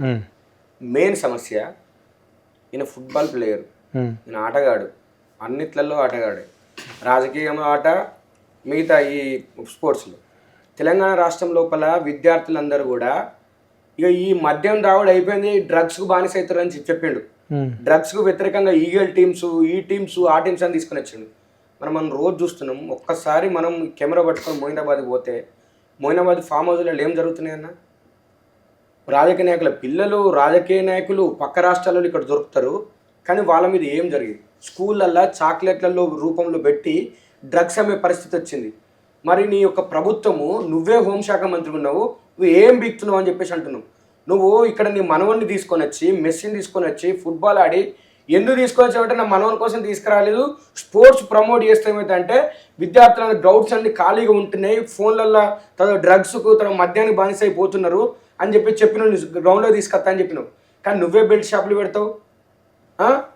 ఇప్పుడు ఇవాళ పాట వచ్చింది, ఏంటిది లగారే సౌండ్ దాలా డీజే వాళ్ళని ఒక సాంగ్ వచ్చింది, ఇప్పుడు పెద్ద ట్రెండ్ అవుతుంది. అది ఆ పాటలు వేసుకుని ఎగరేటట్టే ఉంది పరిస్థితి. ఈ రాష్ట్రం లోపల గత ప్రభుత్వాన్ని ఎందుకు తీసేసారన్న? ముసలి దగ్గరికి పోతే అవ్వానికి పెన్షన్ వస్తుంది అంటే అత్తంది బిడ్డ, మరి ఎందుకు వ్యతిరేకంగా ఓటేస్తామంటే నా మనవనికి ఉద్యోగం వస్తలేదు అన్నాడు. నీ దగ్గరికి రైతుల దగ్గరికి పోతే నేను రైతు బంధు వస్తుంది అంటే ప్రతి పంటకు వస్తుంది నాకు రైతు బంధు, మరి నువ్వు వ్యతిరేకంగా ఎందుకు వేస్తావు అంటే నువ్వు యూరియా వస్తుంది అంటే యూరియా వస్తుంది అని చెప్పిండు. ఎందుకు వ్యతిరేకంగా? నా కొడుకు చదువుకొని ఖాళీగా ఉన్నాడు, ఉద్యోగాలు నింపుతలేడు అని చెప్పింది. కానీ ఈ రాష్ట్రం లోపల అంత ముందుకున్నటువంటి ప్రొఫెసర్లు అందరూ కూడా ఓడేమో జాగో తెలంగాణను పట్టుకొని బస్సు పట్టుకొని తిరిగిన ఐఏఎస్ ఆఫీసర్ ఈ పోయిన రాష్ట్ర ప్రభుత్వానికి వ్యతిరేకంగా, ఇంకోడేమో అందరిని కాటే కానీ కూటే కానీ అందరినీ కూడేసి యూనివర్సిటీలను నాశనం అయిపోతుంది, రిక్రూట్మెంట్ లేదు, ఇక్కడ మౌలిక వసతులు లేవు, ఇక్కడ పరిశోధన మొత్తం పడిగేసిందని ఇంకోటి మొత్తం ఒకటి పెట్టుకున్నాడు. ఇంకోటి కోచింగ్ సెంటర్ రోడ్ ఏం పెట్టుకున్నాడు, అసలు ఇక్కడ నోటిఫికేషన్ లేవు, ఎవడు చదువుతలేడు, ఎందుకు తెలంగాణను తెచ్చుకున్నామని చెప్పేసి ఇంకోడు కాటయ్య కూటయ్య ఇవన్నీ కలిసి ఒక ప్రభుత్వం మీద కాల్చి వేసాం. దానిలో మేము కూడా కొట్టలేను, నిజంగానే వాళ్ళు ఇచ్చిన హామీలను నెరవేర్చలేని చెప్పేసి. కానీ ఈరోజు ముసలివారి దగ్గరికి పోతే వీళ్ళు ఇస్తామన్నటువంటి 4,000 రూపాయల పెన్షన్ లేదు, రైతు దగ్గరికి పోతే వీళ్ళు ఇస్తామన్నటువంటి రైతు భరోసా లేదు, రైతు బీమా లేదు, రైతుల దగ్గరికి పోతే యూరియా చక్కగా అందుతలేదు, తర్వాత ఇక్కడ యూనివర్సిటీలలో పోతే రిక్రూట్మెంట్ లేదు, యూనివర్సిటీలలో నిరుద్యోగుల దగ్గరికి పోతే జాబ్ నోటిఫికేషన్ లేదు. ఇవన్నీ జరిగినప్పటికి కూడా అవ్వలారా ఎందుకు మీ పెన్షన్ రాకపోయినా కానీ మీరు అడుగుతలేరు? మీ మనవళ్ళ గురించి అడగమంటలేము అంటే ఇప్పుడు మీకు పెన్షన్ వస్తలేదు, అప్పుడు మీ మనవళ్ళ గురించి అడిగారు, ఇప్పుడు మీరు పెన్షన్ రాకపోతే పెన్షన్ గురించి ఎందుకు అడుగుతలేరు? రైతులారా మీ పంటను కొంటలేరు, మీకు ఏంటిది మీకు ఇష్టమైనటువంటి 500 బోనస్ ఇస్తలేరు, అదేవిధంగా మీకు రైతు భరోసా ఇస్తలేరు, రైతు బీమా ఇస్తలేరు, ఎందుకు మీరు అడుగుతలేరు? మీకు యూరియా దొరుకుతలేదు, ఎందుకు మీరు అడుగుతలేరు? అదేవిధంగా నిరుద్యోగులారా మీకు జాబ్ క్యాలెండర్ అని చెప్పేసి ప్రభుత్వం రాకముందుకే ఎలక్షన్స్ సమయంలోనే అన్ని ప్రధాన పత్రికల్లో ప్రధాన శీర్షికల్లో మొదటి పేజీలోనే February 1 నుంచి మొదలుకుంటే ఇగో ఈ రోజులలో ఈ యొక్క నోటిఫికేషన్ ఇస్తామని చెప్పేసి జాబ్ క్యాలెండర్ వేసిండు. మరి జాబ్ క్యాలెండర్ గురించి మీరు ఎందుకు అడుగుతలేరు? ఎందుకు 10,000 ఉద్యోగాలు ఇచ్చే నేను 70,000 ఉద్యోగాలు ఇచ్చానని చెప్పేసి గత ప్రభుత్వం ఇచ్చిన నోటిఫికేషన్ కూడా మందికి పుట్టిన బిడ్డను నా బిడ్డ అని చెప్పేసి రేవంత్ రెడ్డి చెప్పుకుంటే మీరు ఎందుకు అడుగుతలేరు? విద్యార్థులారా ఎందుకు మీరు ఫీ రియంబర్స్మెంట్ గురించి మీరు అడుగుతలేరు? ఎందుకు రిక్రూట్మెంట్ గురించి అడుగుతలేరు? ఎందుకు మీరు సర్టిఫికేట్ తీసుకోలేకపోతే మీద కేసులు పెడుతున్నారు? దాని గురించి అడుగుతలేరు? ప్రొఫెసర్లారా, మేధావులారా, ఈ రాష్ట్రం లోపల విద్యా వ్యవస్థ భ్రష్టు పట్టిపోతుంది. ఈ రాష్ట్రంలో యూనివర్సిటీలు అన్ని నిర్వీర్యం అయిపోతున్నది. ఈ రాష్ట్రంలో ప్రైవేట్ విద్యా మాఫియాకు ముఖ్యమంత్రి బ్రాండ్ అంబాసిడర్లకు వివరిస్తున్నాడు. పేదలకు వైద్యం అందే పరిస్థితి లేదు. పేదలకు నిలువ నీడ లేకుండా చేస్తున్నాడు. ఎందుకు మీరు అందరూ ప్రశ్నిస్తలేరని చెప్పేసి ఈ సందర్భంగా అడుగుతున్నాను. ఏబీపీ ద్వారా మిమ్మల్ని అంటే వేడుకునేది ఒక్కటే, మీ అందరితో కలిసి మేము కూడా మీతో ప్రయాణం చేస్తాము. విద్యార్థుల పక్షాన, తర్వాత రైతుల పక్షాన, తర్వాత ముసలాయన పక్షాన, తర్వాత యూనివర్సిటీలో ఉన్నటువంటి ప్రొఫెసర్లతో అందరితో కలిసి కూడా మేము ఉద్యమం చేయడానికి సిద్ధంగా ఉన్నాము. కాబట్టి మరోసారి ఈ తెలంగాణకు పోవడం కొత్త కాదు. నాటి నైజాం నుంచి మొదలుకుంటే మొన్న తెలంగాణ తెచ్చుకునేదాకా మనం అందరం కూడా కొట్లాడినాం. సబ్బండు వర్గాలు అందరం కూడా కొట్లాడినాం. అందరం కూడా ఇది మాది అని చెప్పేసి ఒక లక్ష్యంతో ముందుకెళ్ళాం కాబట్టి అన్ని సాధించుకుంటూ వచ్చినాం.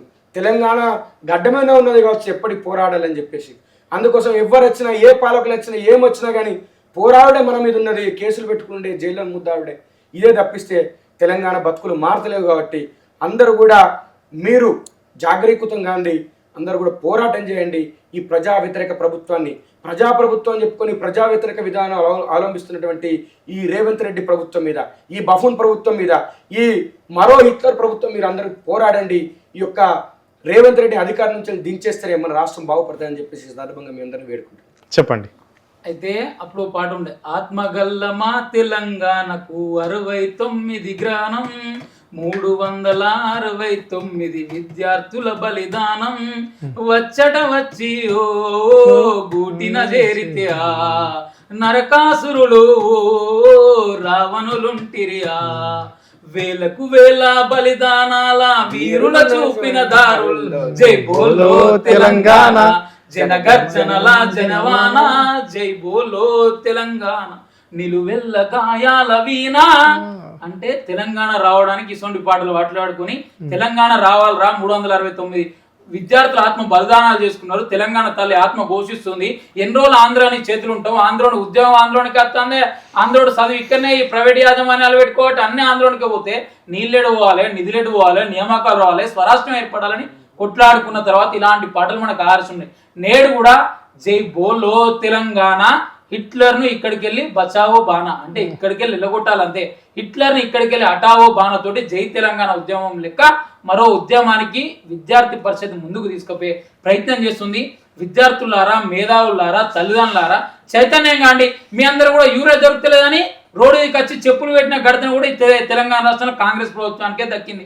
ఇదే తెలంగాణ రాష్ట్రంలో పేద విద్యార్థులకు స్కాలర్షిప్ పత్రాలను రోడ్డుకి ఎక్కిన ఘనత అదే జరిగింది. కాబట్టి మీ అందరు ఎప్పుడు చైతన్యం అవుతారు, మీ అందరు ఎప్పుడు మీ కొడుకుల బిడ్డల గురించి ఆలోచిస్తారు, మీ గురించి ఆలోచిస్తారు, మీ కుటుంబాల గురించి ఆలోచిస్తారు. ఎన్ని రోజులకి కన్నీళ్ళు, ఎన్ని రోజులు బాధలు, ఎన్ని రోజుల యొక్క అణచివేత, ఎన్ని రోజులు దగాకోరు ప్రభుత్వంలో బతుకుడు, ఎన్ని రోజుల యొక్క పోలీసులతోటి అక్రమ కేసులు, ఎన్ని రోజుల యొక్క పోలీసులతోటి లాఠీ చార్జులు. మనందరం కూడా ఏకం కావాలి.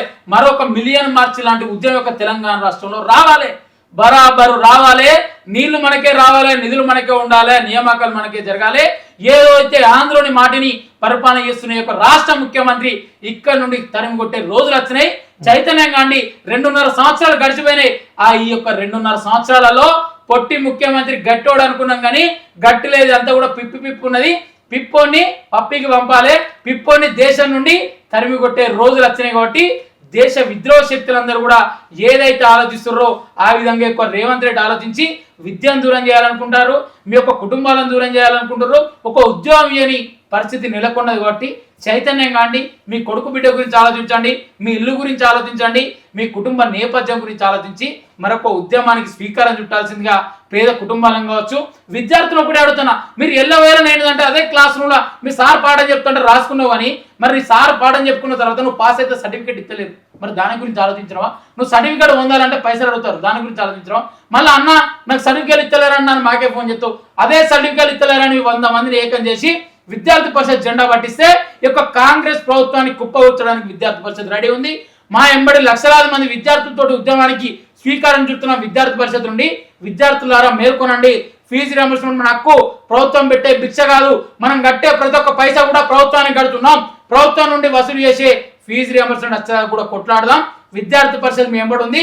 లక్షలాది మంది విద్యార్థులను ఏకం చేసి ఈ యొక్క కాంగ్రెస్ ప్రభుత్వాన్ని కుప్పగూల్చేంత వరకు కూడా విద్యార్థి పరిషత్ నిద్రపోదని ఇదే యొక్క ఆద్య టీవీ నుండి రేవంత్ రెడ్డి హిట్లర్ గా పాలన వేరుస్తున్నా ఉరి వేసుకునే దాకా కూడా నిన్ను వదిలిపెట్టేది లేదని మీ అందరం కూడా కాంగ్రెస్ పార్టీని ఆద్య టీవీ నుండి విద్యార్థులను మేల్కొంటున్నాం, కాంగ్రెస్ పార్టీని డిమాండ్ చేస్తున్నాం. Okay right, thank you. మీ విలువైన టైం మాకు కేటాయించినందుకు రాంబాబు గారు, రాజు గారు.